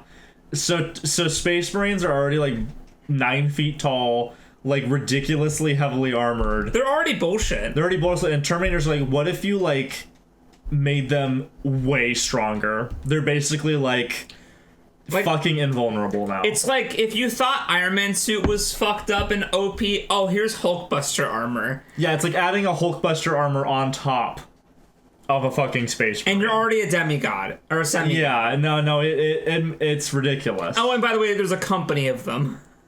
Yeah, there are. It's like, oh, Jesus. Yeah, Dan Abnett is very good about describing like really like curb stomp battles. Where it's like, yeah, they just went through and just fucking killed everyone, and like this guy barely tried. Like it's almost like, oh, I actually have to make sure none of the Imperial Guard behind us get killed. Yeah. Because what if one shot slips by? And it's like, wait, you should be worrying about yourself. No, I'm in Terminator armor. They just like slowly walk up the mountain, and then it's like, and they just fuck the Invisibles. They find all these like little caves or whatever. They root them out. Yeah, and why don't you keep going? Oh man, so there's some weird caves in there. There's some weird caves. Yeah, there's weird caves, and basically to sum it up, they bring the Remembrancers down, and they're all kind of like, well, no. Yeah. So what happens is the Remembrancers finally land in the village after the Space Marines have already fucked out. They missed all the action because again, Carcassi fucked it up for everybody. He did. Yeah. He ruined it for everyone. I like you, but he ruined it. Yeah, you fucked up. And so they're there, and then and they're just chilling in the town. They're bored. Keller's there. She's bored out of her fucking mind. Mercedes was supposed to be there, but she decided not to. God. Did they ever explain why she didn't go? No. I don't think they did. I thought it was going to be a reveal that like she went with Loken already. But no, she didn't. No, it's weird. You think that when you start reading the book and Mercedes interviewing Loken that she'll be the main Remembrancer, but she's not. But it's Keller. It's Keller. Yeah, again, that was one of those things where I'm like, I feel like she is going to be one of the main characters. Like, and then she's not. And it's all like, Mercedes does is talk to Loken about other stuff. Keller's the one actually like doing shit. Well, that's why I think like. That's what I'm saying. Is she's going to be around, like, chronicling way more of the Horus Heresy. Yeah. And basically they're like, oh shit, like we can't find where that signal was broadcasting from. That's weird. And then Loken's like, it's not spirits, but that is undeniably a strange occurrence. And they find the underground caves where, like, there's drawings and circles that make them all feel uneasy, and Loken's like, burn it. Yeah. Just burn it. And then they get farther and farther in, and then there's this bit where and also, not to mention, they haven't sustained a single casualty. Oh, no. No, literally, they fucking memed them. They say something like, oh, yeah, we killed, like, 300 guys, and it took, like, an hour. And it's like, oh, God. Like, this was faster than Brock Lesnar versus Kofi Kingston for the title. Am I right, guys? Now I just want every, like, I want every Terminator figure just be a painted Brock Lesnar. I mean, every Space Marine is just Brock Lesnar fighting Kofi Kingston. I mean, honestly. It's basically what it is. That's kind of what it is. You know what's funny? The match is so short. Every time I say Kofi Kingston versus Brock Lesnar, the whole match will play. That's very funny. It's like 7 seconds. You get to just place that clip on the timeline, and no time has to be stretched. He was champion. He beat Randy Orton. Multiple times. 7 seconds. He didn't even do a move. He got suplexed and pinned. He didn't even get F5. Oh my god. He didn't even use his ult. He used his signature. What the fuck? I hate Kofi Kingston, and that, wow, you buried him farther than I thought possible. It's like someone getting knocked out with a V trigger. And it's like, wait, not one week an angel? Okay. Like, even unsigned jobbers get out of those.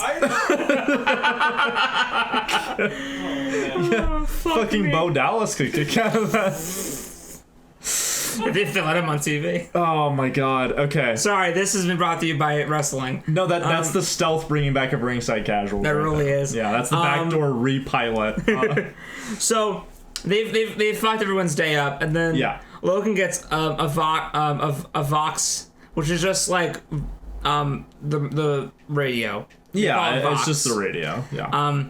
From Jubal, where he's like, I found Logan. Hey, dude, I found Samus. He's here. And you're like, oh, because they never found any like transmitment equipment. No, I will not. Listen. I'm very old hat at this kind of science fiction like creepy setup of like things that you can't explain. Like I've seen horror stories, sci-fi stories, plenty of them like this. But yeah, again, this is the scariest part of the book because you're like, at first you're like, oh, they hear like a weird transmission. Like how many times have I seen this? And they get down there, it's like, oh, we didn't find any transmission. It's like, oh, what kind of like thing is saying it that you're hearing somehow? And it's like, yeah, but isn't it actually creepy that Jubal is saying that he found Samus? And it's like, yeah, why would he say that? So Loken starts to make his way to Jubal. We cut back to Keller, and Cinderman's there too, because Cinderman's personally leading this expedition because he's like, I want to make sure no one fucks this.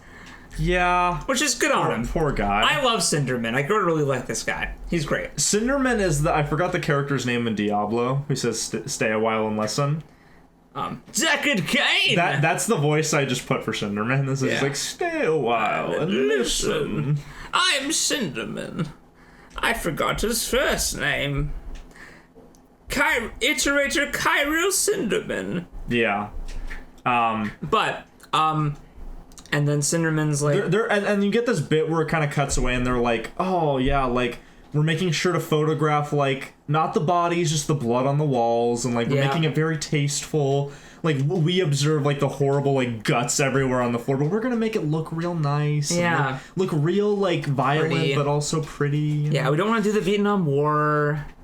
No, it's... We want to avoid Nam. Listen, we're gonna kind of, like, look at how great it is to be a Space Marine. They took no casualties. And I forget how this transpires.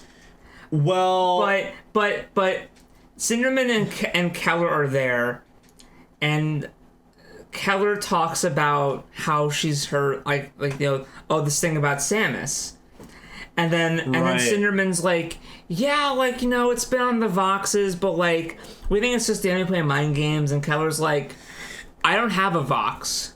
Yeah. And then it cuts back. Yeah, you're like, And then it cuts, and you're like, oh no! yeah, no, like that was such a great moment because, especially because the book has been doing this thing where it's like, haha, this character is saying, no way could we become like what 40k is gonna be, and then he's like, yeah, like religion, it's just foolish. And you almost believe it too. You almost believe it. You're like, maybe Cinderman's onto something. Maybe this is just a fake out. Maybe like chaos is not here Dude, yet. even for me, I was like, oh, this is fine. And then it was this moment where I was like, oh no, it's chaos.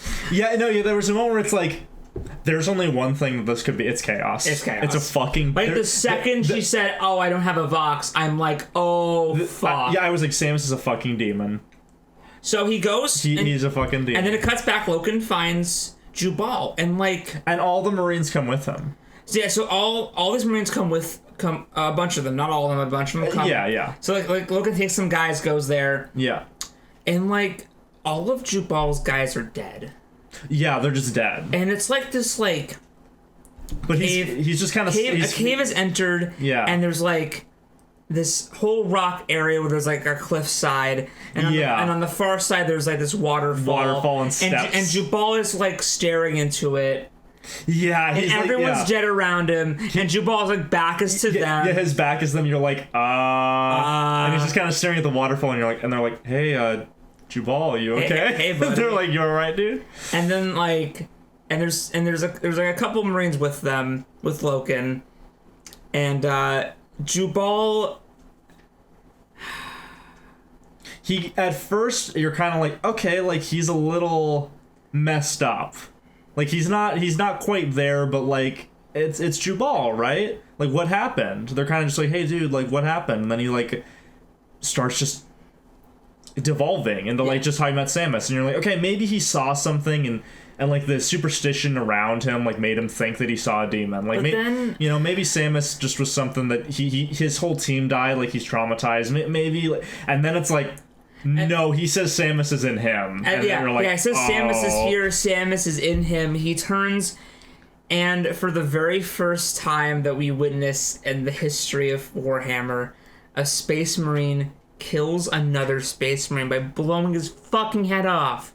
And what's fucking amazing about this scene, that really hits the gravity of it, all the other Marines don't immediately respond. They're like fucking frozen. These guys who we have set up to be like merciless killers who can literally destroy anybody, like they're almost bored at this point. Who had fear engineered out of them. Yeah, they just stop. They're like, what in the fuck? And then another one dies. And you're like, and some of them are like, kind of like coming back to it now. And then like the third one, and you're like, okay, this is a problem. We need to figure this out and now. Logan's like staring at this like, he physically should not have been able to kill another Space Marine. Yeah. Like, it's impossible, but it happened. And Logan's the first one to attack Jubal and start, like, wrestling with him and stuff. Because he's like, oh, fuck, okay. Yeah, well, when you think about it, since they're, like, programmed, it's like their programming didn't even account for that possibility. Whereas Loken being more of an individual, it makes sense that he was able to act and not just because he's main character. And then everybody helped. They tried. Damned if they tried. It didn't work. They tried. Didn't fucking work. They failed. And so he then has to eventually kill Jubal. He gets into like a cool sword fight with him on the steps near the waterfall. And the greatest thing about this sword fight is that Loken's like, I've never really had to learn how to fight with my sword because all the enemies have been so easy, I just hack them and kill them. Yeah. And so he's like, how do I duel with and another Space Marine who also has a chainsword? And Jubal's going like crazy. And he's like, I wasn't prepared for this. Like, and that's the great thing, because they're all like, what? It was very good, and again, it subverts that whole invincible Space Marine thing that he was setting up, where it's like, no, but this situation is beyond, like, even them. And then, he, like, basically just boom, punches the sword through Jubal's chest. Mm-hmm. And Jubal, like, gets, like, his shoulder guard, right? Like, he gets under his shoulder guard. No, he stabs into Loken's shoulder guard. Yeah. But not deep enough to cut him. Right, it's just kind of stuck in. Yeah, and then Logan's able to, like, kill him. Yeah. And I think he pins him to a tree and, like, ties him up or whatever. something like that. Not a tree, but like maybe a rock or. Does he? Because I thought he just dragged it. He dragged it into the room for later. I don't know. I don't think he does that. Anyway, he kills him. He kills Jubal. Yeah. And then like he basically calls for help. Yeah. And other Marines show up and they're like, "Oh wow, man, Jubal went crazy, huh?" And he's like, "Yeah, this is fucked up. Get me Cinderman. I need someone who is smart to help me understand what the fuck this is." Yeah, and he's like exhausted. And what the fuck happened to that guy's face? Because he's like exhausted. He's a space marine. It's like, yeah, he got the shit beat. Like you see a marine earlier where he like strength wise, Jubal literally just like snapped his bones. Yeah, like easily. Like he was a man possessed.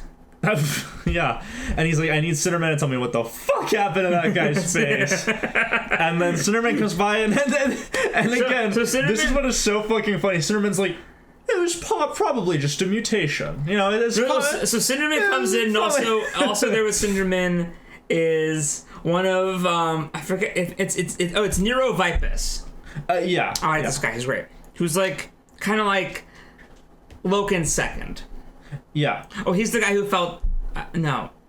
Yeah, he's the guy who got elevated up to that role instead of Jubal. Yeah. And then Logan's like, all right, everyone except for Cinderman and Nero, get the fuck out of here. I need to think, because that guy has some explaining to do. And so they're in there, and all the Marines leave because the threat's been eliminated. And Cinderman's like, it could have been a disease. Yeah, well, it's a different planet. Like maybe it was some kind of weird creature that kind of biologically like makes you go crazy. We should probably quarantine this whole area. Get like a hazmat team down here. Yeah. And you're kind of like, we and Loken are like, okay, like Cinderman's a smart guy. Cinderman's a smart guy. Maybe he's got a point. Maybe he's right. Maybe this is just like something unfortunate that happened, and it's contained, and Space Marines don't kill each other. Mm-hmm. And then, unfortunately, Jubal smiles, stands up, and then yeets Cinderman. Well, he literally his half rotted, bloody face kind of like unnaturally lifts off the ground and smiles, and you're like, oh god, yeah. Fuck. Then he just yeets Slenderman. He yeets Cinderman, and it's like, oh, I'm in trouble. And then he actually he stands up, and then Nero's gonna shoot at him, but then Jubal throws Cinderman at him, so he has to catch him. Yeah, it's one of those. Because he knows that if I don't catch Cinderman, he will die because he's a frail little man. He will vaporize on the wall. Yeah. Yeah. So he catches him, and then Jubal runs away. Unbeknownst to anybody else, Keller, the sassy brat that she is, and two other Remembrancers break away from the party because Cinderman's not there to keep them all in check. They go off into the caves, and then Jubal shows up and kills them all. Very brutally and slowly. Yeah, he takes his time. He takes his sweet as he's becoming more of a demon. It's very body horror. Like his body swells, and him. What is it? It's like fungi grows off. Well, you understand. The fungi grows off of me. When my book, The Redwater Legend, comes out, I want you to know I wrote those scenes before I read this. But this will help me make those scenes sound better, though. So thank you. Yeah. No, but he's becoming this horrifying monster. Yeah. His chest has a hole in it. He's one of his arms is ridiculously bloated and shit. And then we cut to way later. Well, it's this horror movie ending where it's oh, does she get killed? Yeah, it's and then he goes for Keller, and Keller he's trying not to piss herself. Yeah, she tries not to piss herself. Yeah, because again, it's literally the first time they've ever seen demons. Yeah, they don't know how to physically process the information. They shouldn't exist. Yeah, I mean they don't. They are immaterial, as it were. The Inquisition doesn't want you to know about them. So it's way later, and he doesn't want to see... Loken doesn't want to see Mercedes. He wants to just kind of do his thing in Zen. And then... because, he... Well, we'll find out later why. But it's I can't tell anyone about it. This is I need to be debriefed before I say fucking anything about what happened. Yeah, so Abaddon, one of I think the first captain is Easy Kyle Abaddon shows up, and that's his name. What the fuck do you want from me? And he tells him like, hey dude, like official story, that was a wild animal, like a really fucked up beast. Yeah. All right, sad what happened. That's the official story. On the DL, chill. Horus will be here soon. Yeah, no, it's okay. No, believe me, there is an explanation. He's like, is there? And do you want to talk about Horus showing up and explaining to Loken what the fuck that was? If you want, you can have my laptop, which has the whole scene. Basically, There you go. Horus comes in and tries to go listen. He goes, hey, After pouring them both a drink, he goes, hey, Loken, like, have a drink, man. It's he like, calls him son. he like sees sipping. He's like, okay, like, I'm like he's trying everything he can to like calm him down and like make him think rational. He's like, no, listen to me, I'm Horus, right? You trust me? And you trust me? And I'm he's like, hey, who's your daddy? who's your daddy? And then Loken's like, well, you're my daddy.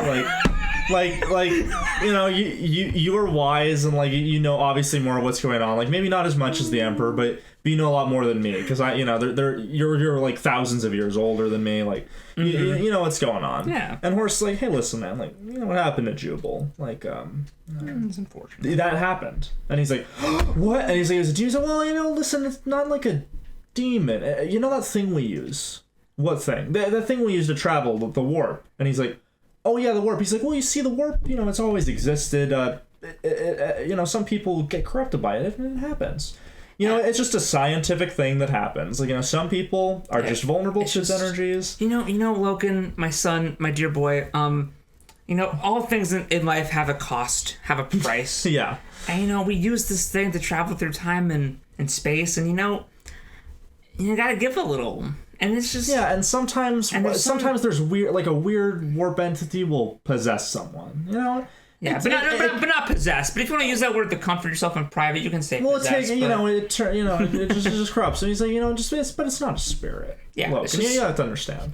It's just Jubal was really upset about the whole candidacy thing. He probably wasn't in a good spot anyway. He was probably mentally unstable as it was. So if anything, like this should have been expected to happen. Yeah, and I know about this. The Emperor knows all about this. Yeah, don't worry, he's got it under control. Why do you think he went back to Terra? He didn't even. Why do you think he went back there? It's because he's not worried.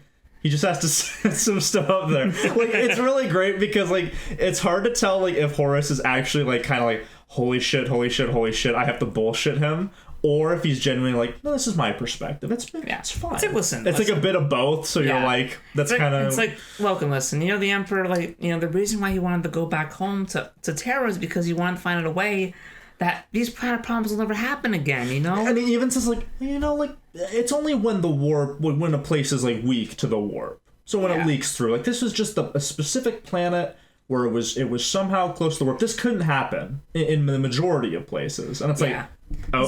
And so, these weak-minded people, of course they thought it was spirits or demons, right? Of course they would. They're stupid. They're not us. They're stupid. We know the truth. Demons don't fucking exist in 40K. What are you talking about? You dumb idiots. You stupid bitch. And then Loken's like, man, Horus really knows how to cheer me up. And God is he pretty. God is he pretty. And he's like, Loken's like, hey, listen, Horus is right. I shouldn't be worried about but he is. Yeah, but he is. He is. He's like, no, I get it, Horus. Yeah, that makes sense. That's the story. Of course, you and the Emperor know it's best. And then he's like, but I'm still very concerned about what I went. Yeah, and then Horus is like, but again, it's a wild beast, right?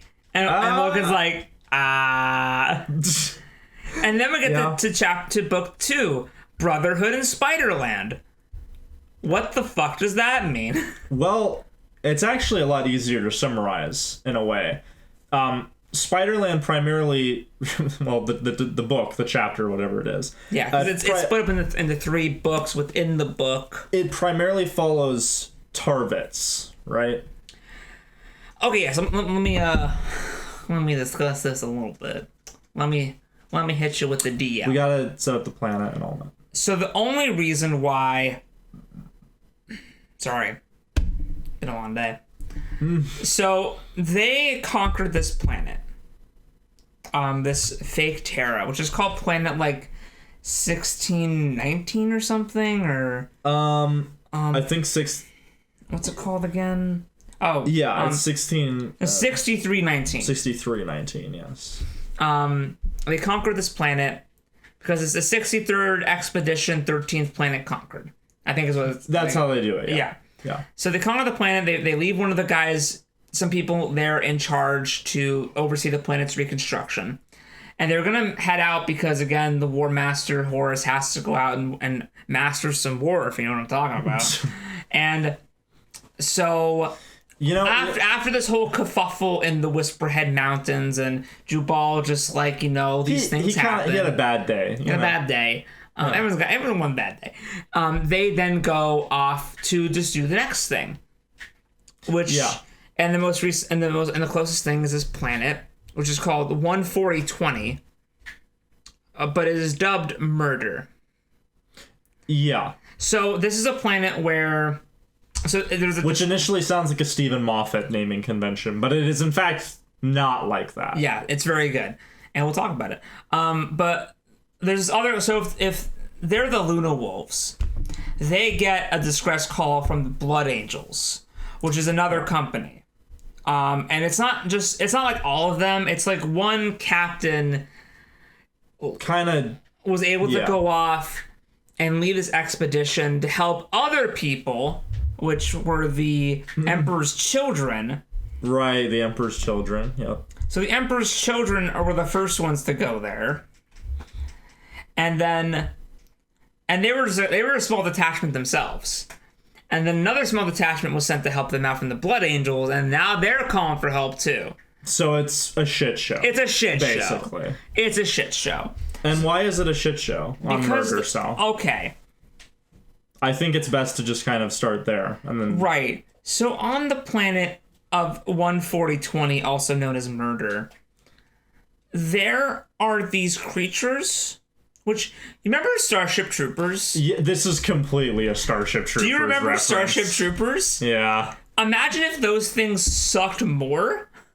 Well, no, imagine if, like, all the smaller ones had the armor of the big beetle ones. Yeah. That's basically what it is. Like, all of them were, like, as strong as the beetle ones, but they were smaller. And also, there's the drones from Halo 2, but they pick you up and throw you onto concrete trees that have spikes and then literally eat you from out of your armor while you're alive. Well, it's like the Shrike. The Shrikes are birds that will literally impale animals and then just eat them while they're like fucking crucified. Yeah, but it's a person. It's a space marine. Yeah. And the whole planet is like so if it's a bug planet. It's a bug planet. And the whole planet is covered in these like it's what are they, like, not glass, but they're almost like metal trees. Yeah, they're not quite trees. They're more like grass. They're grass, but they have like not embryos, but the eggs. Yeah. Of the other bugs that hold to it, like, when you see like the place fucking sucks, man. It's terrible. There's obviously like the mega arachnids. You can't reason. Yeah, they're called mega arachnids. And basically, they got like 6 legs, and at the end of their legs, it's like, what if each of those was a giant fucking blade that was Wolverine's claws? Yeah, and then they can just fucking kill you. And also, even their skin is just mini blades. Yeah, they have like little spines all over their skin. Because there's this one guy later who tries to pick up one of the arms that he cut off. He grabs it and it cuts him through his fucking ceramite space marine armor. Yeah, the fucking skin, dog. Yeah, it's like bleeding. It's like, oh shit, I guess I should get that looked at. Oh fuck. Yeah, it's like the planet literally sucks humongous cock. It's bad. It's not a good place. And you keep questioning why, like, this guy is like, he just keeps sending down groups and they're clearly dying. He's like, oh, maybe we just can't talk to him. It's like, dude. And then these guys, and then Tarvitz and the others come down, and it's like, where's the Blood Angels? Where'd they go? Yeah, so yes. Oh, so sorry. Originally it was the Blood Angels that are there, and then the Emperor's children come to help. Right. And that's the guy, Commander Eidolon. I hate this fucking guy. He's such a dick. Fucking bastard. Well, yeah, he's a cocksucker. He's a cocksucker. Because basically the whole thing with the Emperor's Children is that they think they have to be like perfect and pure and just the Which best. is why nobody in the fandom likes them. Yeah. From what I understand. Except for Tarvitz, who's a good boy. He's great. But Captain Tarvitz and Lucius go down, and they're like really good friends, even though they're polar opposites. Tarvitz is like kind of reserved and like doesn't have aspirations, just wants to kind of like do his job. Lucius is like, he thinks ambition is what causes weakness. Yeah. In the military. Right, and then Lucius is the opposite, where he is very ambitious. He's very cocky. I want glory. And he's like a master swordsman or whatever. And you're like, oh. And so he's like, these mega arachnids have basically 8 swords. So now I love it. Yeah, he's just like fighting them, and it's like, yeah, he's not even fully trying. He's just enjoying himself, and it's kind of like that. And then Tarvitz kind of looks over every once in a while. He's like, okay, man, like, as long as it doesn't kill me, like, whatever, man. Like, and because again, these Space Marines, when they get to murder, they're all kind of like, this is kind of challenging. yeah, My dick's kind of hard. The thing is, to us, it's horrifying, but to them, they're like, oh no, this is actually kind of challenging and fun. And it's like, okay. And then later on, it's like, no, this place is the worst hell on earth. This place is like Dark Souls. This is the Dark Souls of Warhammer planets. Yeah. Where they're like, wow, this is a fun challenge. Yeah. But also it can kill me any second, so I shouldn't underestimate. Well, no, it's imagine if like the whole first half of the game is the same, but once you get dropped in Anor Londo, you get dropped into like longer Blighttown, and then you just play Blighttown the rest of the game. What the fuck is wrong with So yeah, you take the amount of time you're in Blighttown, just swap out Tomb of the Giants in the first half of the game, and then you just play Blighttown the rest of the game. That's what being on murder is. But instead like. of a swamp, it's giant claustrophobic blades of grass. And those flying bugs are like 30 times bigger. And they can pick you up. And they can pick you up and just drop you, and then you die. Place sucks! But yeah, basically, and we can... This is a bit easier to summarize, like I said, but like they kind of investigate, like, okay, where are the trees? We tried killing all the larvae as we went along, but that takes way too long.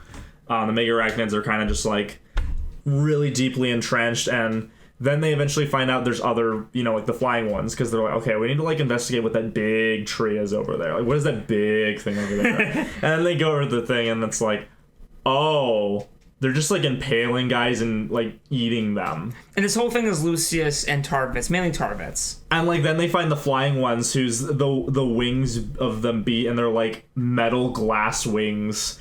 And they beat, and it makes like weird sounds, and it's like, that's gross. So after fighting through all the mega arachnids, they finally find where their people get dropped off at. Yeah. And then Tarvitz is like, we need to blow this the fuck up. Yeah. So the reason why they're all not together, and also all these units and people are separated, by the way. They're it's all together. because there's a storm that's in the planet's atmosphere. Yeah.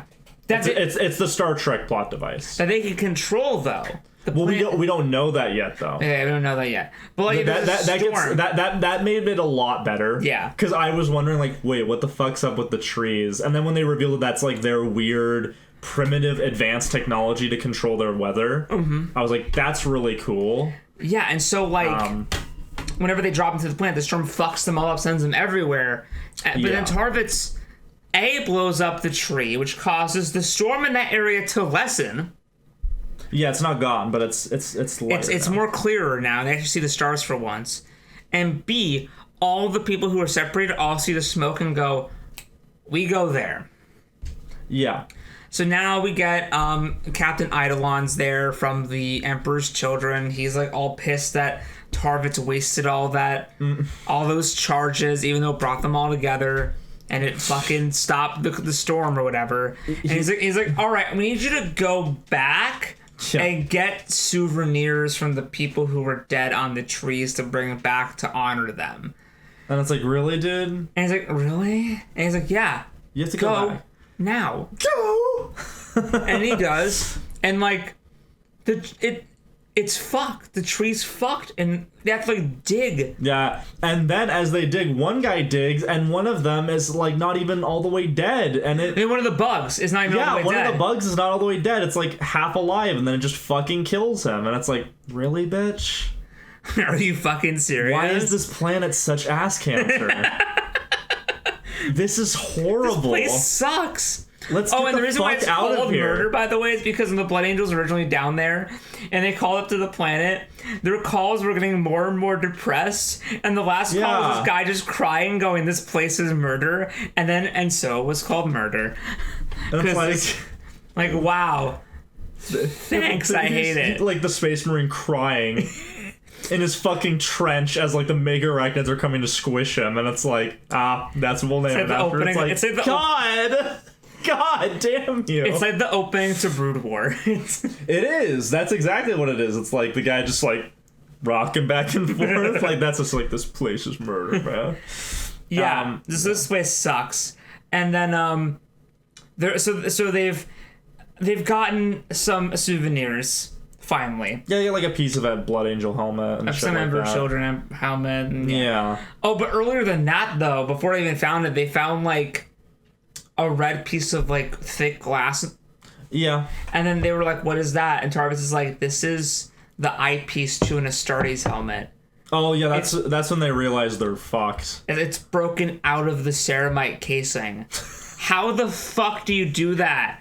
Why does this place suck so hard?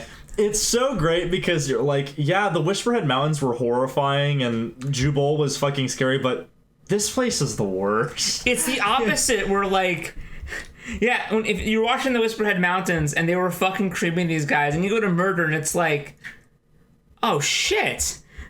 This sucks power scaling wise. Yeah, these Xenos are like, it's like, yeah, hey, basically they're just like, they're like us, but like they got 8 arms. And it's like, that's shitty. It's like, yeah. Oh yeah. Yeah. And like the main character's just so good, so he's able to like focus and see and check his corners, and that's why he doesn't get surprised. But each time it's like, yeah, I fired my bolter like full auto, and as we've set up, bolters are basically like pistols that are actually, they're like the pistol in Halo 1, but if it had the power of 20 shotguns. Yeah, it's pretty great. Like it just literally, the concussive blast itself will kill you before like the bullet or the explosion that it And this will come back later in the last part of the book. Yes, it will. Yes, it will. Yeah, so like the full auto thing. Yeah, and so they're digging out shit, and then like the main part of the army, Yeah. where Eidolon's there, gets attacked. Yeah, they're getting like surrounded. But as they're getting attacked, more mega arachnids show up to the tree. And so Lucius and Tarvitz and a couple guys that are around them hide real quick. Because they're like, shit, what do we do? And then out come these special bugs that like vomit cement. Oh yeah, they vomit and Lucius like. No, not there yet. Yeah. And so then as they're vomiting up cement, the drone bugs are picking up the pieces of the tree they just blew up and are literally like on the fly super fast rebuilding the fucking spiked tree. And now that you realize now that it's a weather controlling machine, that is absolutely insane. It's like, hey, literally, we can just rebuild this technology right now. It's like, how the fuck do you do that? And so Tarvitz and Lucius are like, we cannot have them undo all the work we just did. Yeah. So they go and fight them. And then one of them, like, you know, Lucius is actually like, okay, I'm gonna actually try now. I have to. Like, I have to fight these guys at full power. And also him and Tarvitz were kind of like fighting for a bit.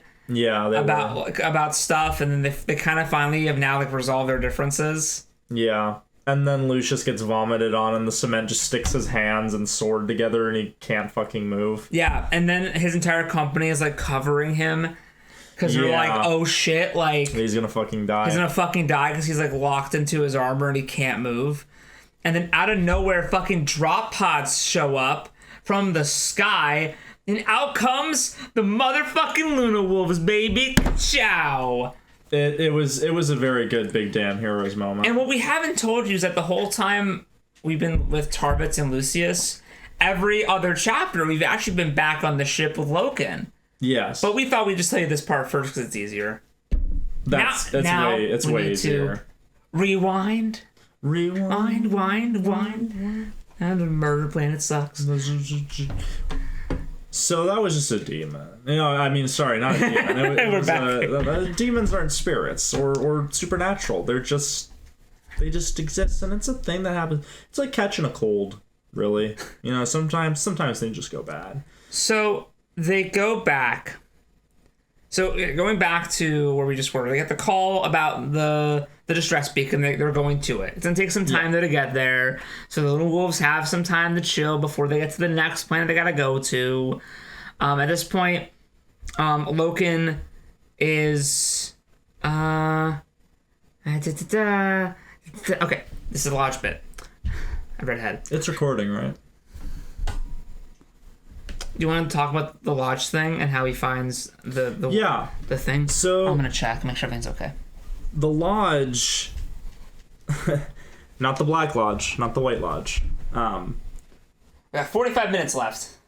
That's fine. We can do this. Yes. We're already over halfway through the book. What about the camera? Oh yeah, the camera. Yes, that's what I was saying. Yeah. Oh, okay. Yeah.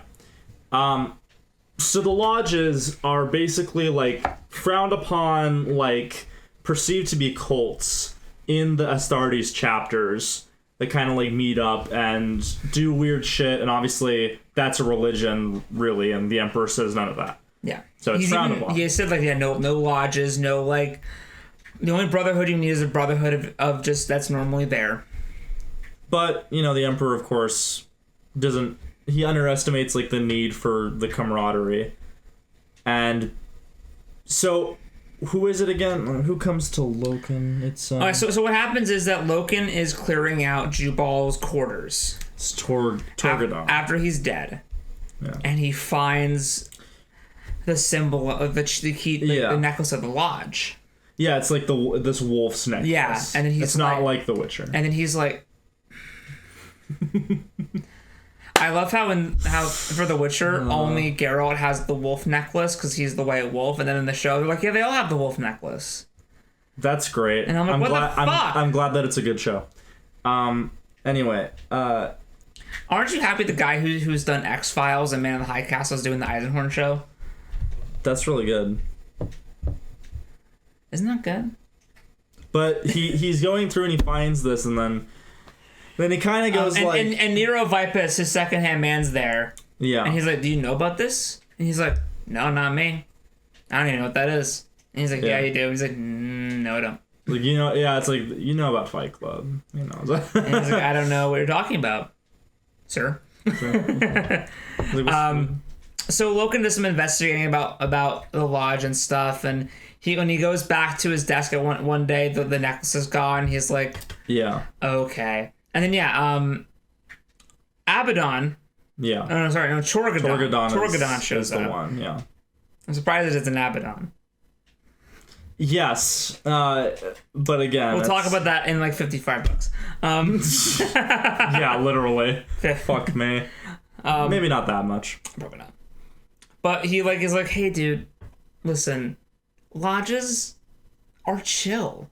He's like, I know you think this Masonic meeting is like us fucking donkeys in gangbangs in the back, but really it's not. We're just showing up and drinking some coffee, swapping some guy stories, it's needed, man. Like dudes do. Dudes doing dude things. Dudes doing guy and he's basically saying hey, regardless of rank, we're all equal. It's very healthy for us to relate in that way. Rank dude left at the door. Can I quickly say something that's off fucking topic?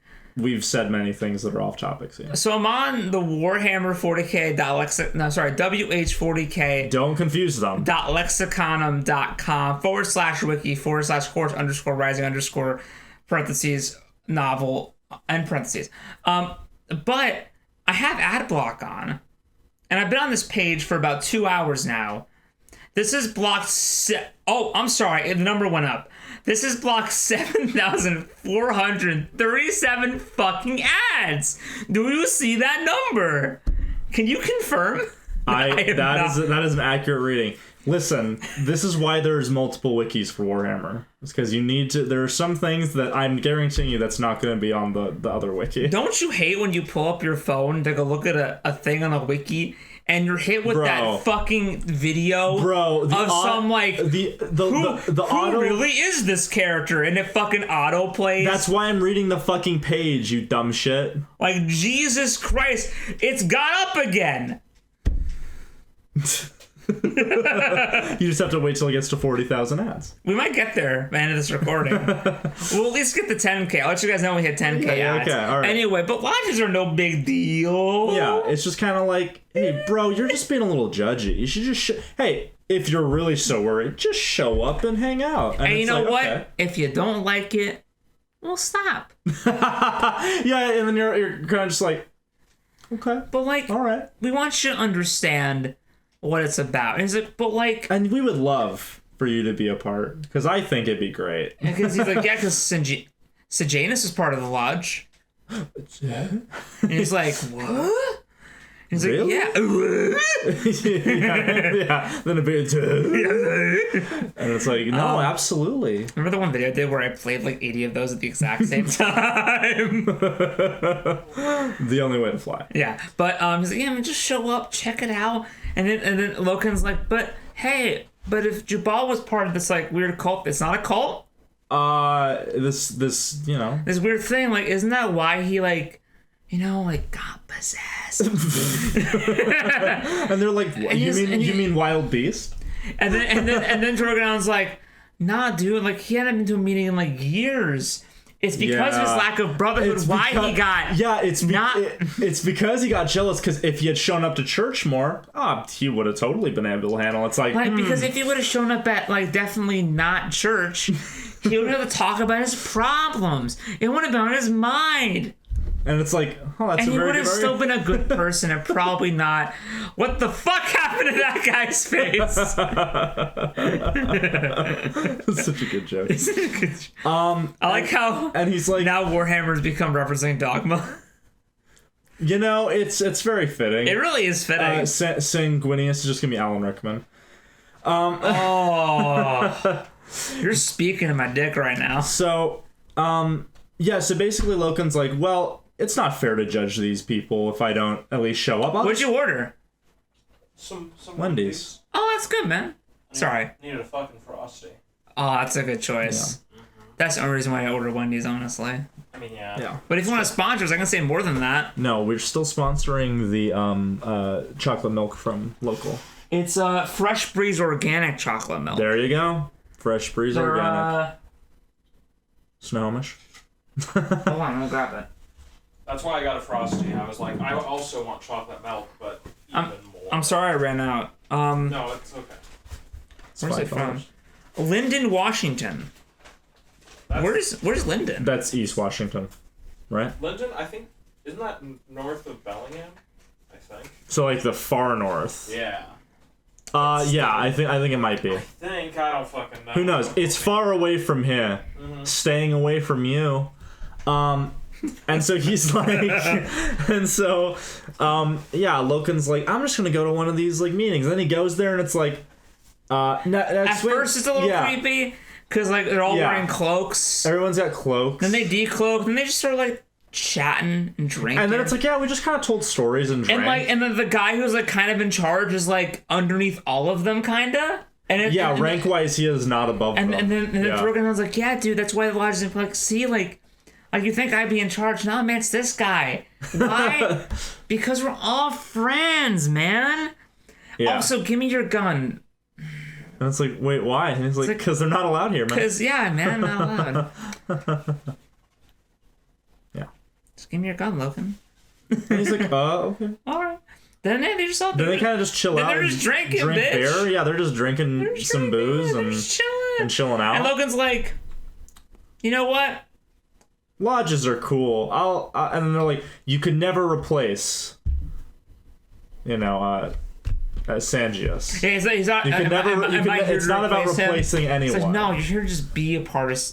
But fuck Jubal. He didn't show up for many meetings, so you can replace him. Is basically what they say. I love it. They're like, no, it's because he wouldn't show up while he was a bad guy. God, it's so good, man. Oh God, it's so. I'm just hoping that the rest of the heresy can just even slightly live up to what this is setting up. And then Loken he goes check up on Cinderman.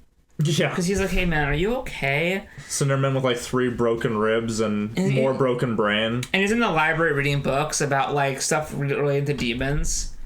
And he's like, I'm great. Yeah, Cinderman's like, I'm just reading poetry. I'm good. I went back to like some of the older stuff, Like there's even a bit where Loken's like, what are you reading? He's like, that's real boring. You wouldn't like it. Like Cinderman's like totally not wanting to get executed for heresy. He's like, like the poetry's kind of boring, but I gotta be up on that, because I'm the head remembrancer, and I remember seeing that wild beast, man. That was crazy. But he's clearly and then Logan's like, well, hey man, like I like a book too. And Cinderman's like, okay. And he's like, oh, don't take that book. That's boring. Take this book. And Logan's like digging it. He's reading it like, this is a fucking cool book. But there's this weird bit where it just jumps in time and it doesn't go into any more detail when it mentions magic and demons. And then it's like, really and the audience just going, and then Loken's like, man, I'm gonna have to ask Cinderman about why that chapter is so abrupt. Maybe I just need to read more books. And it's like, And then we find out that Ignace Carcassi's alive. We do. That apparently while he was recovering in the ward, Mercedes like, my friend's an idiot. Can you just like help him? And then like he meets Carcassi and he's like in love with his like brutal honesty of the Empire, and he's like, yeah, I like you. I'll sponsor you to not be shipped back to Terra and put to work in the fucking minefields. But or becoming like a servitor. Yeah, but no more drinking and get your shit together. And he's like, yeah, of course, yes. He's like, no more of this, your potential is all gone. No, you have potential, just don't fuck up. Yeah. That's like, so. And then every week, Carcassi has to meet Loken at like the entrance to where the Reiterators are hiding. Not hiding, but are living. Kind of tucked away. But they've kind of like reinvented this whole area of this dour military ship, and there's like fun kind of like bar, like Romani, like it was kind of like a nightclub almost. Yeah, like this like bohemian, chill like art, and like there's like writings on all the walls and like poetry sprawled, and like they've reworked statues, and people are writing like sonnets underneath like arcs and like the bridges and shit. Like it's crazy. It's like fucking Woodstock, like 24/7. Dude, yeah, the orgies that Loken probably walked by there a few times and was like, okay. So it's kind of cool because like Carcassi has to like give Loken like his work every week. Everything he does. Everything he does is to go by Loken. Even his like stuff that he's gonna toss. Yeah, everything. But then at some point, earlier Cinderman gave Loken the Pict that Keller took. Keller's Pict. Sorry, it's the name of it. I can't help That's gonna be really funny when we actually read that. I can't. It's we're getting there. We're getting there. I'm on book 2. It's in book 4. About to read all Ravenor first, but so it's more anyway. And so it's him with the Mournival taking the oath, and then one day he realizes there's a second file in here. Yeah. And then he opens it and it's like deleted pics that weren't good, and he's like, huh, that's weird. Well, I'm curious. And then he's going through them, and all of a sudden he sees fucking Demon Jubal. And no. First he's like, that's a weird like black shape in that picture. Goes to the next one. Oh. And he's like, oh, it's even weirder black shape. It's kind of like moving. Like it doesn't quite. There's like something falling out. That's blood falling off. And that's Jubal. That's his guts. Oh. Right. And so he goes to meet Keller. And he gets in via like this has been a while. This has been like weeks. It's been weeks. Like they're almost to murder now. It's been it's like a 2.5 month journey. Yeah, to get like from the planet to the next one. Yeah. 6319 to the next one. And so he finally gets in there, and there's some like Marine in there like fucking her, and he kicks him out. And the cow's like, can he not be here? Ignace, and he's like, yeah, get out. And then they talk, and she's like, listen, I gave you that file as like a cry for help, but I'm good now. I was gonna kill myself, but I'm not now. But I'm fine. I'm okay. I'm great. Everything's great. I am great. You're great. We're all fine. And he's like, but do you want to know? She's like, shut the fuck up. No. She's like, even if that is true, no. Like, you know what? Realistically, It was a wild beast. It's probably not a wild beast, but you want to know what? I don't want to know. Yeah. I sleep easier at night not thinking that. Yeah. But then like he like goes through and he's like, well, do you have the original picked anymore? And she's like, no, I deleted it Yeah. because fuck off, I don't care anymore. And he's like, but you kind of do care. But it's like, listen, I'm barely holding on. Yeah. And then it's cool because Loken leaves, and then Well, because they're going through the pick together, yeah, and then she's sort of they're like, analyzing it. I seriously don't care, fuck off. Because there's that bit where it's like, well, look how like the picture, like if you do this, it identifies that the core of that is a space marine. It's like, no, shut the fuck up. Maybe she's that's like, a mistake. And she like fucks with the image more. She does like the whole Blade Runner zoom in enhance thing. And she's like, cleans it up for him, and she's like, yeah, that's Space Marine armor. Maybe. I'm not saying it is, but you know, Because that'd be weird. because that wouldn't make sense. Because Right? that'd be bizarre. And then, yeah, when Loken eventually is like, all right, well, fine. She's moved on, even though she's kind of fucked up. And then she kind of just runs over and like opens up and then like grabs this like fucking shrine set up to the Emperor. Like this religious shrine, and she's like, I'm praying to the holy light of the Emperor that he may protect me. And you're like, wait a minute. Whoa! Well, That's heresy. There's bits in their conversation where she talks about how like the Emperor's like gives us strength and he's like, She's like, no, literally, the Emperor's light was protecting us. and then he's like, Literally. and he's like, where have you heard that? And she's like, oh, I'm just doing this figure of speech. Yeah, and then as soon as he leaves, Holy Mary, Mother of God, that is. And she has this like forbidden text that basically says the Emperor's God. She's got like this like figurine of him. Like this pamphlet. That's like That's like, wait a minute, you're not supposed to follow religions. Uh-oh. And then we get caught up to They get to murder, and it's this great scene of Tarbit's going, who are you? And it's like, before fucking that, they get there, and Horus shows up and meets with the Blood Angels and the Emperor's children. yeah. And he's like, hey guys, this kind of sucks, but like, we did our best, right? I'm not blaming anyone. And then all the Mournival is like, you suck, fuck you, this is a shit show, terrible, awful, you should all fucking die. And Horus is like, whoa, calm down there, champ, we're all friends here. And they're basically like, so what's happening is Horus holds the public opinion of, hey, I'm on your side, I get it. I'm the good person. While his captains are the ones actually saying what he wants to say. Yeah, like, listen, you should be demoted. Which is like, wow, what a shit show. Yeah. Which is fucking hilarious. Yeah, it's pretty great. But then, yeah, basically, Horus is like, we're not going down there. We're gonna fucking leave. This place sucks. This looks shitty. And then that's when the storm... And while they're talking, the storm cloud opens, you know? Weird how that happens. Wonder who did that. And then... is it... Tarvitz. No, it's Abaddon, who's all like, I gotta get down there. Oh, okay. I gotta help. I gotta see if anybody's alive. Yeah. And Horus is like, nah, not gonna happen. And then they get a radio signal, a Vox communique from the surface. Yeah.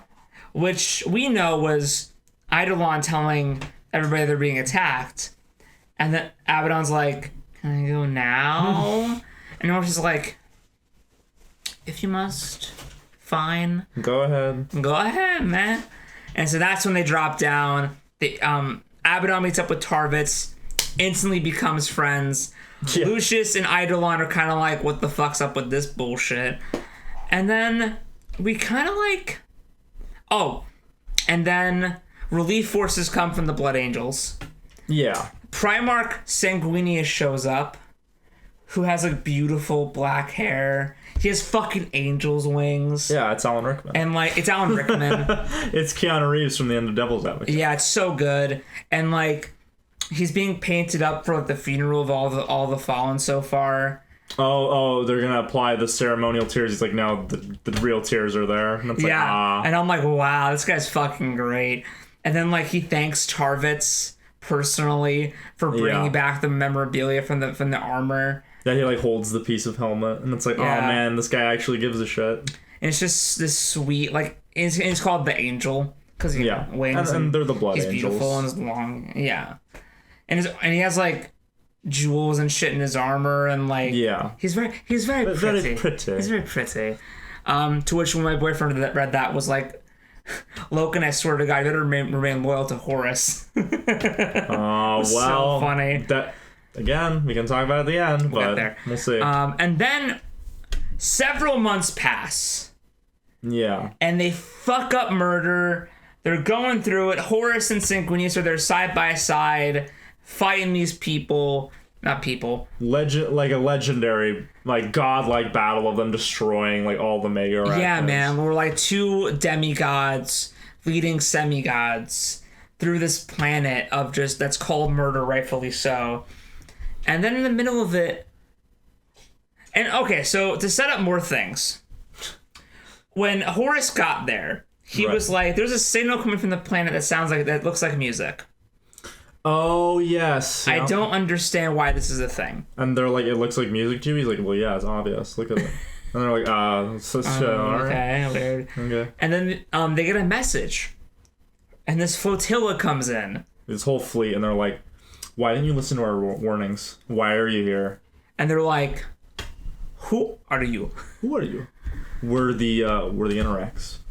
And then you fucked up. So there was some scene before this where they talked about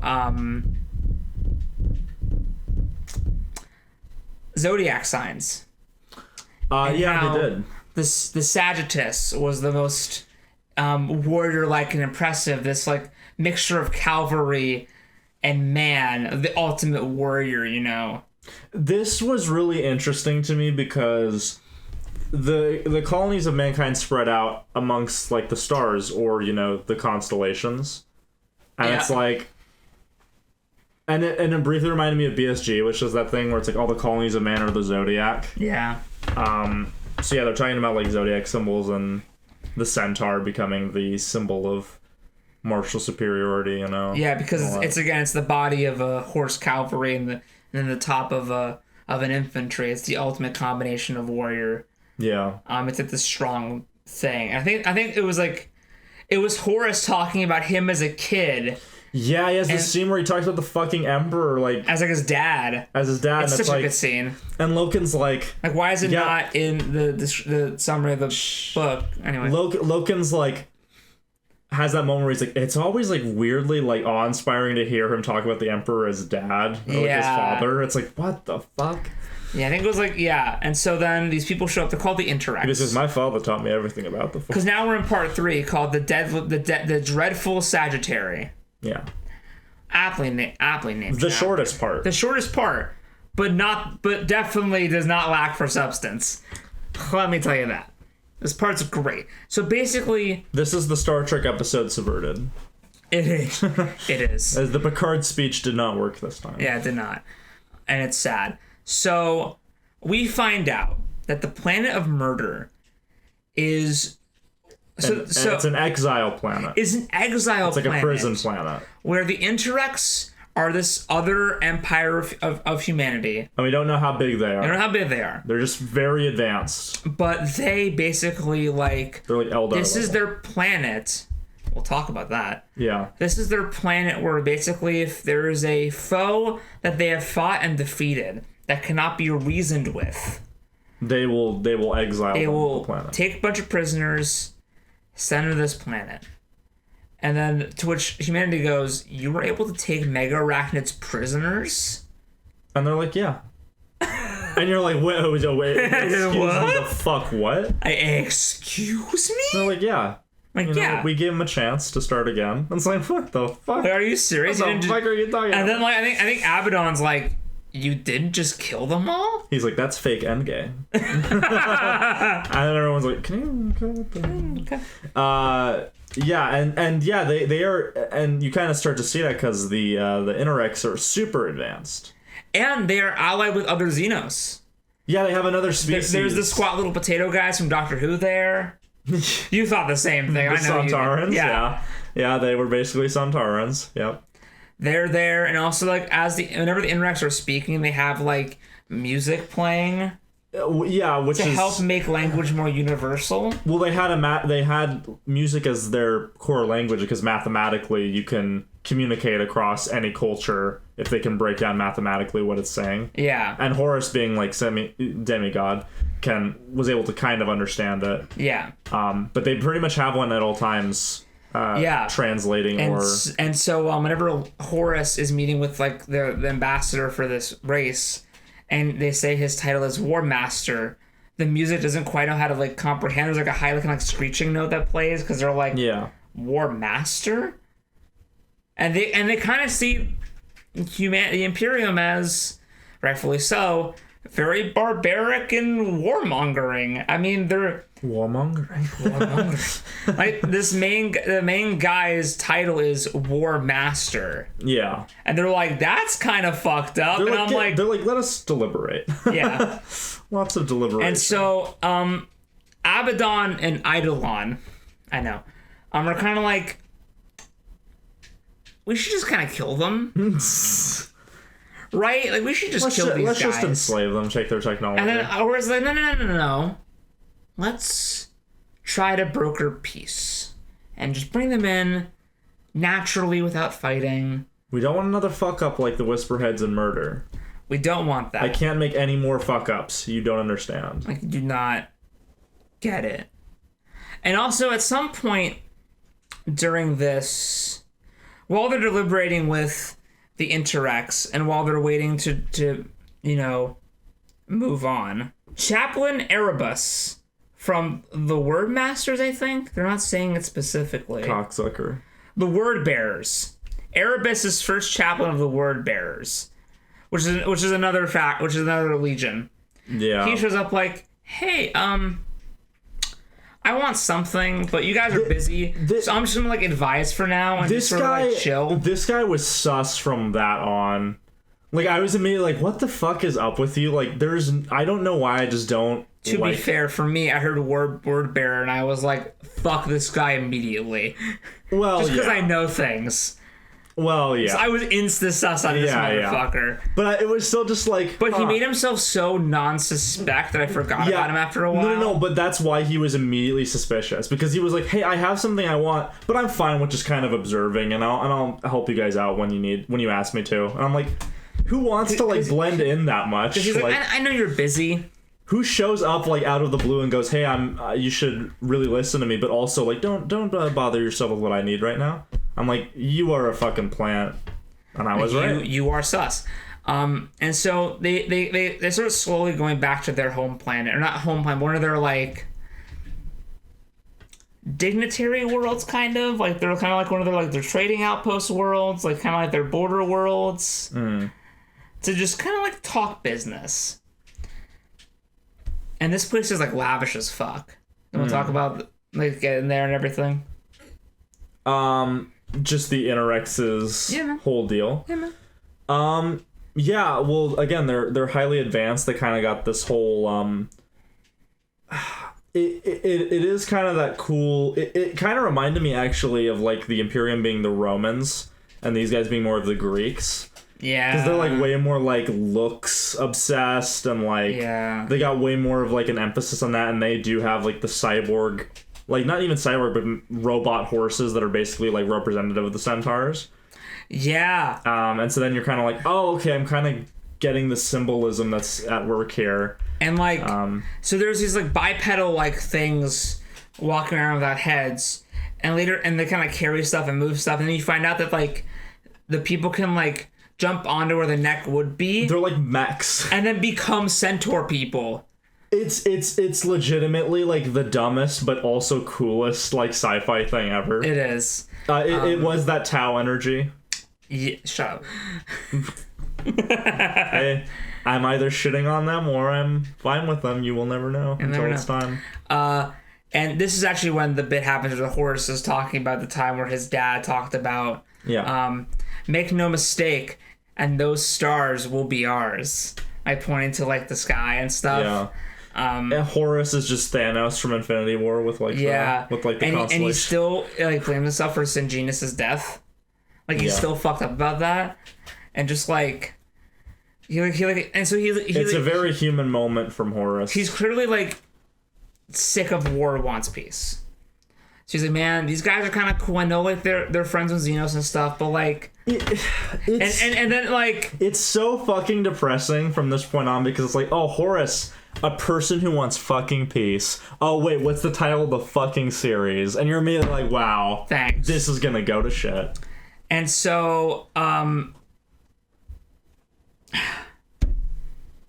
so they have so they're being shown around the planet, and there's like it's shown like the weapons collection. Yeah, there was like the weapons museum from fucking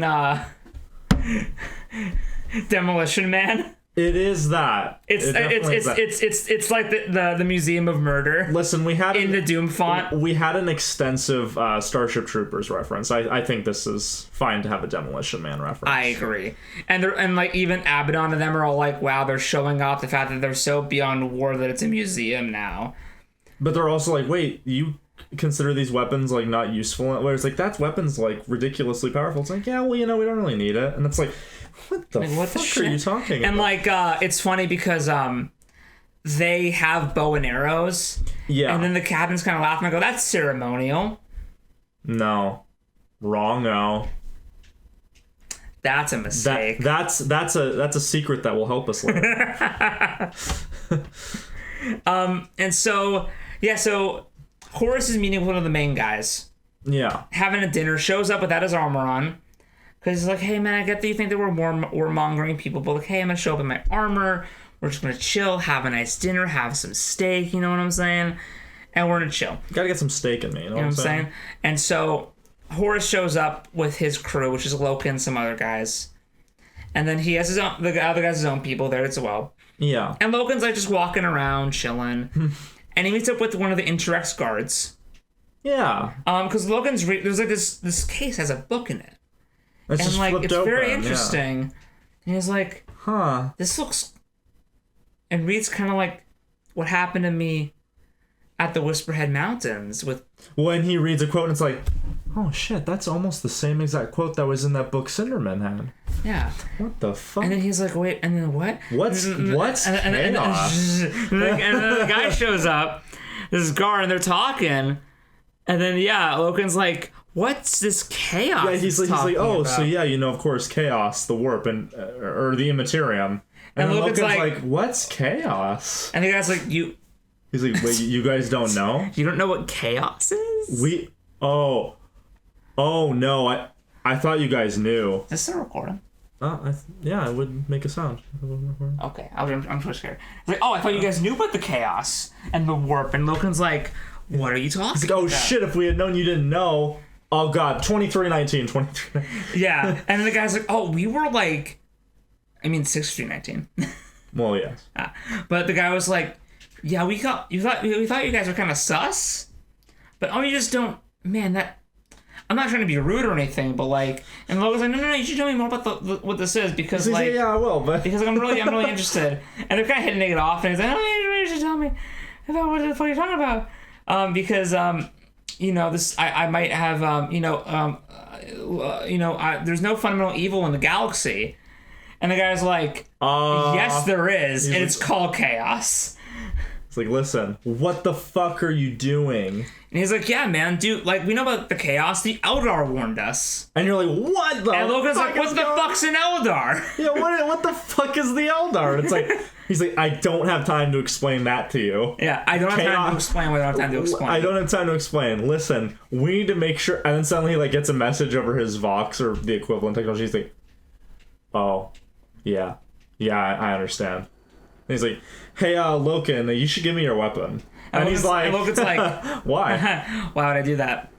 And he's like, Well, you had me going there for a minute. You really fooled me. Loken's like, I seriously do not know what the fuck you're talking about. He's like, you thought you could trick me with your chaos ways? And he's like, dude, what the fuck? We were just chill.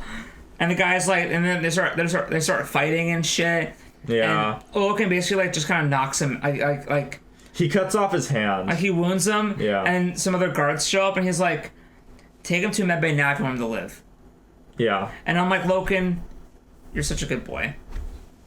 And then, so he tries to figure what's happening. And apparently, during the dinner, someone attacked the museum and stole a sword and set the museum on fucking fire and killed the museum person. Yeah. And now they think it's Loken's people. Yeah, I think it's Horus's man. Yes, they start attacking each other. The fucking centaurs show up. Centaurs show up, and they're fucking scary. And remember earlier when Josiah was talking about how one shot from a bolt pistol was like 20 shotguns? Yeah. These guys' armor is so good. It just, one shot just kind of knocks them back and hurts. But then they get up.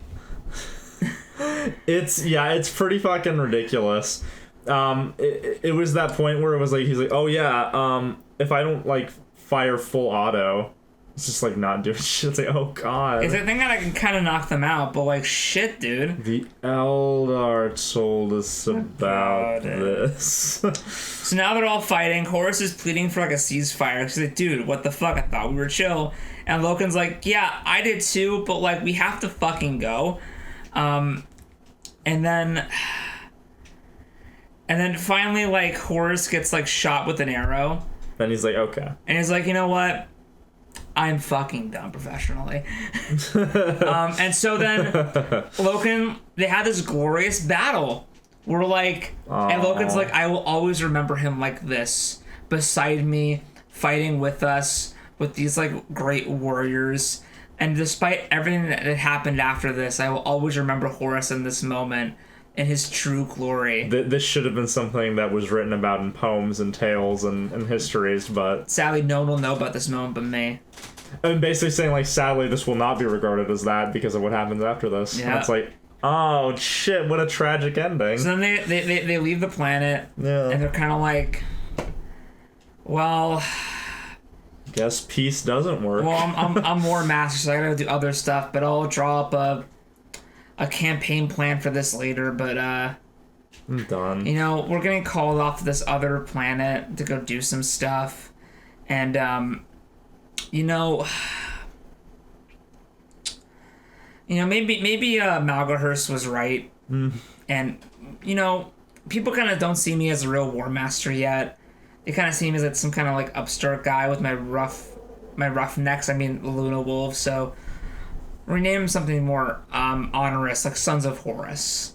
And we'll go and we'll listen to that word bearer guy, and we'll go to we'll go to the moon of Davin, and we'll and then we find out that the fucking word bearer guy is the one who fucking broke into the museum and stole the fucking sword. And he feels the power within, and it's like, fuck you, Erebus. Fuck you, Erebus. You're the one who starts this whole fucking thing. And that's how the goddamn book ends, on a fucking down note. That's what life is, a series of down endings. I mean, that's 40k. You're right. Can't there be peace in the galaxy? No, I'm afraid So, not. Josiah, with our remaining 9 minutes of video, Oh, nice. let's wrap up. I can do that. So Horus Rising is a great start to a book series. It's a very good book. It has pretty much everything I want, which is, it's got humor, it's got really good characters, it's got a plot that doesn't stagnate in the middle. It has good world building because it's like subtle and draws you in and makes you want to know more. It's very intriguing. It works if you know more or less about Warhammer, I think. Dan Abnett's just a really good writer. There's so many like really memorable things in this book, really well-written passages for differing reasons and styles. I mean, if this isn't going to get you into the story of the Horus Heresy, I don't know what start really would, because it gives you just enough. It gives you a meaty like meal but it's definitely saying like, hey, listen, this is just the start, so don't even worry. It's not like there isn't crazier things that are going to happen. It's great because I talked about this in this series a lot, how every Warhammer book I read feels so much not like what I thought a Warhammer book would be like. And this continues to kind of prove my point where I agree. It's deconstructing itself. It's more about the characters and their conflicts and their feelings, what they want to do, and how like people aren't simple and easy to understand, and how we're all complex. Yeah, it's and contradictory things. Yeah, and motivate us and repulse us, you know. And I love the bit where it's like we kind of see the initial starts of the war on the planet Murder, and we just kind of cut the rest of it because like. What needs to be said? What needs to be said? We were we went from we got from our position of getting fucked to now we're gonna fuck them. You know what happens? Like remember the Whisperhead Mountains? Yeah. You're welcome. Yeah. Remember Brock Lesnar and Kofi Kingston? I totally forgot about that. I can't. That's hilarious. That's fantastic. So yeah, this. I mean, I love that. I love the characters that we're following. Like Loken's an amazing character that I can't wait to see grow and change over the course of the series. Whenever these challenges that I know are coming his way are going to come his way. Because that's the great thing, is that I know what's going to happen with Horus, I know what's going to happen with the Emperor. I don't know what's going to happen with Loken and how deep he's going to be drawn into either side. And that's what's so smart to tether your series, because like if you have this series where you know the ending, tether it to a guy who you don't know how he's going to make it out. That's so smart. That's how you should do prequels. Yeah. Because I find that if you just do prequels with the characters we already know, it's like, yeah, but we like them when we already are at where they are at. That's why the Clone Wars show is so good, because you're like, all right, I know what happens to Anakin. I know what happens to Obi-Wan.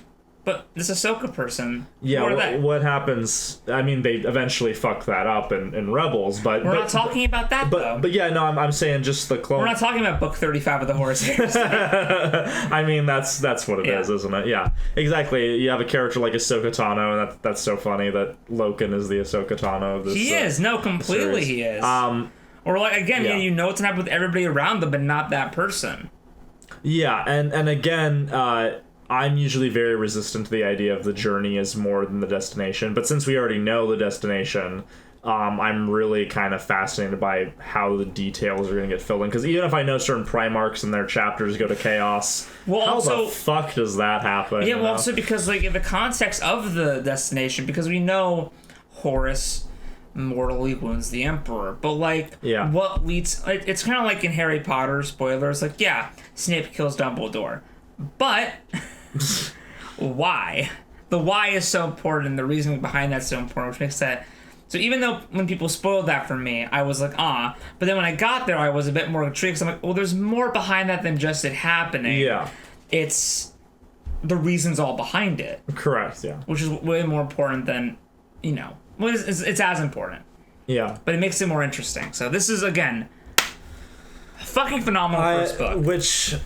Fucking phenomenal first book, and switching authors. The next one, book 2, False Gods by Graham McNeil, and which it looks. So you're just doing the Horus Heresy with me.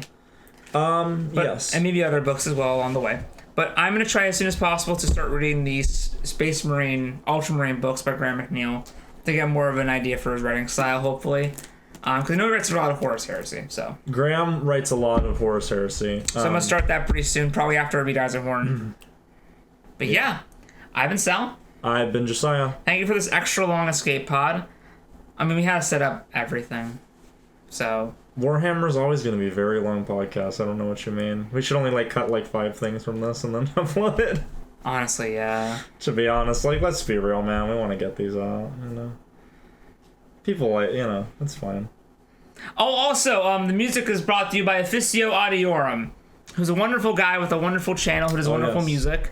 I found him while I was doing my review for Xenos, but now after that I recorded that, I now listen to him whenever I read Warhammer, and it fits. He has a section of songs that are ambient, and a section of songs that are more for war and battle. And there's a couple songs that are like character themes.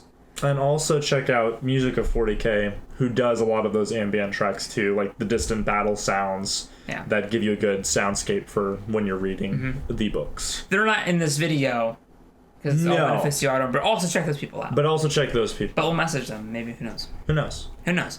Anyway, yeah, Escape Pod, guys. This has been fucking awesome. More Warhammer to come because I'm obsessed. Yeah, we're in pretty deep now. Yeah. I don't think the hooks will be removed for a long time. I bought the starter kit. I haven't read any Matt Ward or CS Godo, so I don't think anything's gonna derail me like Kevin J. Anderson might for Star Wars. Kevin J. Or Anderson really sucks. When are we gonna just do a 3-hour podcast shitting on Kevin J. Anderson? Because I'm down for Oh that. my god. Nathan, right? Like everybody just reads like one of his books. Yeah. And like does it not the same one. Everyone reads a different Kevin J. Anderson book and we go, let's complain about all of these and why he's fundamentally awful. I love the one writing excuses he's on where it's like, you know, a lot of writers don't like to meet deadlines, and like I always meet my deadlines. And I'm like, maybe you should miss some of those, Kevin. You know, and you might write a good book. one good thing about gatekeeping with the Black Library, they gatekeep which authors can write, so Kevin J. Anderson never got a Warhammer book. So fuck you. Fuck you, Kevin. That was my transition. He's probably a fine person. I just don't like his work. No, he's probably a shitty person. No, I get the sense he's not a very good person. But I have to keep myself like semi-neutral. I don't hate all 100% of the things he's done. I do like some elements of what Kevin J. Anderson can do. I wouldn't say he's like the worst author ever, but amongst like in his field, he is like one of the most mediocre science fiction writers. He's like a heavily discounted George Lucas, where it's like, you're a good idea Man, yeah. but your execution is a shithole. Yeah, it's because he meets those deadlines. Yeah, if George Lucas was a A+ idea guy who wasn't as good about execution, then Kevin J. Anderson is like a C- idea guy who has like about as good execution. The man gotta hit those deadlines. No, you don't. Yeah, man, like, I don't want When's the Winter to come out before it's ready. Like, imagine if he got it when it hit the deadline. Imagine how shitty it would have been. Imagine if Kevin J. Anderson wrote the rest of When's the Winter. I would actually die. I would actually love that as a joke. If George released the Winds of Winter and it's still Kevin J. Anderson, he's like, that was just released on April Fool's. The real one's coming next month. I would like to read Kevin trying to do George. That sounds really funny. No, that's what they're gonna do, like before Watchmen style, where it's before Song of Ice and Fire, and it's a collection of short stories. Oof. And Oh. one by Kevin J. Anderson, where it's like, Oof. that's wrong. That's all wrong. But maybe we'll get one with Dan Abnett. Has William C. Dietz written in Warhammer? I don't think he's written StarCraft. Which I think I want you and I to go through StarCraft because there's really not that many books in comparison. That's Warhammer, though. What? StarCraft's Warhammer. Well, not necessarily. I mean, it was bred from a collaboration between the two. No. What? That is extreme rumor. Is that a hoax? That has grown out of control. Both companies have said there was no such. It was complete. Both companies say it's a complete coincidence. Now you can say that as they don't want to go to court and because they both can fit comfortably where they are and they both make money. I would say maybe it was kind of a coincidence. They're both kind of ripping off the same things. You know, there are very drastic similarities, but you know, it's possible. It takes more because I mean, there are cosmetic. Oh, there it's gone. We were just kind of bullshitting until it ended, though. Anyway, That's fine. I don't care. That's fine. You Oh, just need to cut it off right there, anyway. Yeah, well, it just trails off and the credits start. yeah. Well, Man, 2 hours and 47 minutes.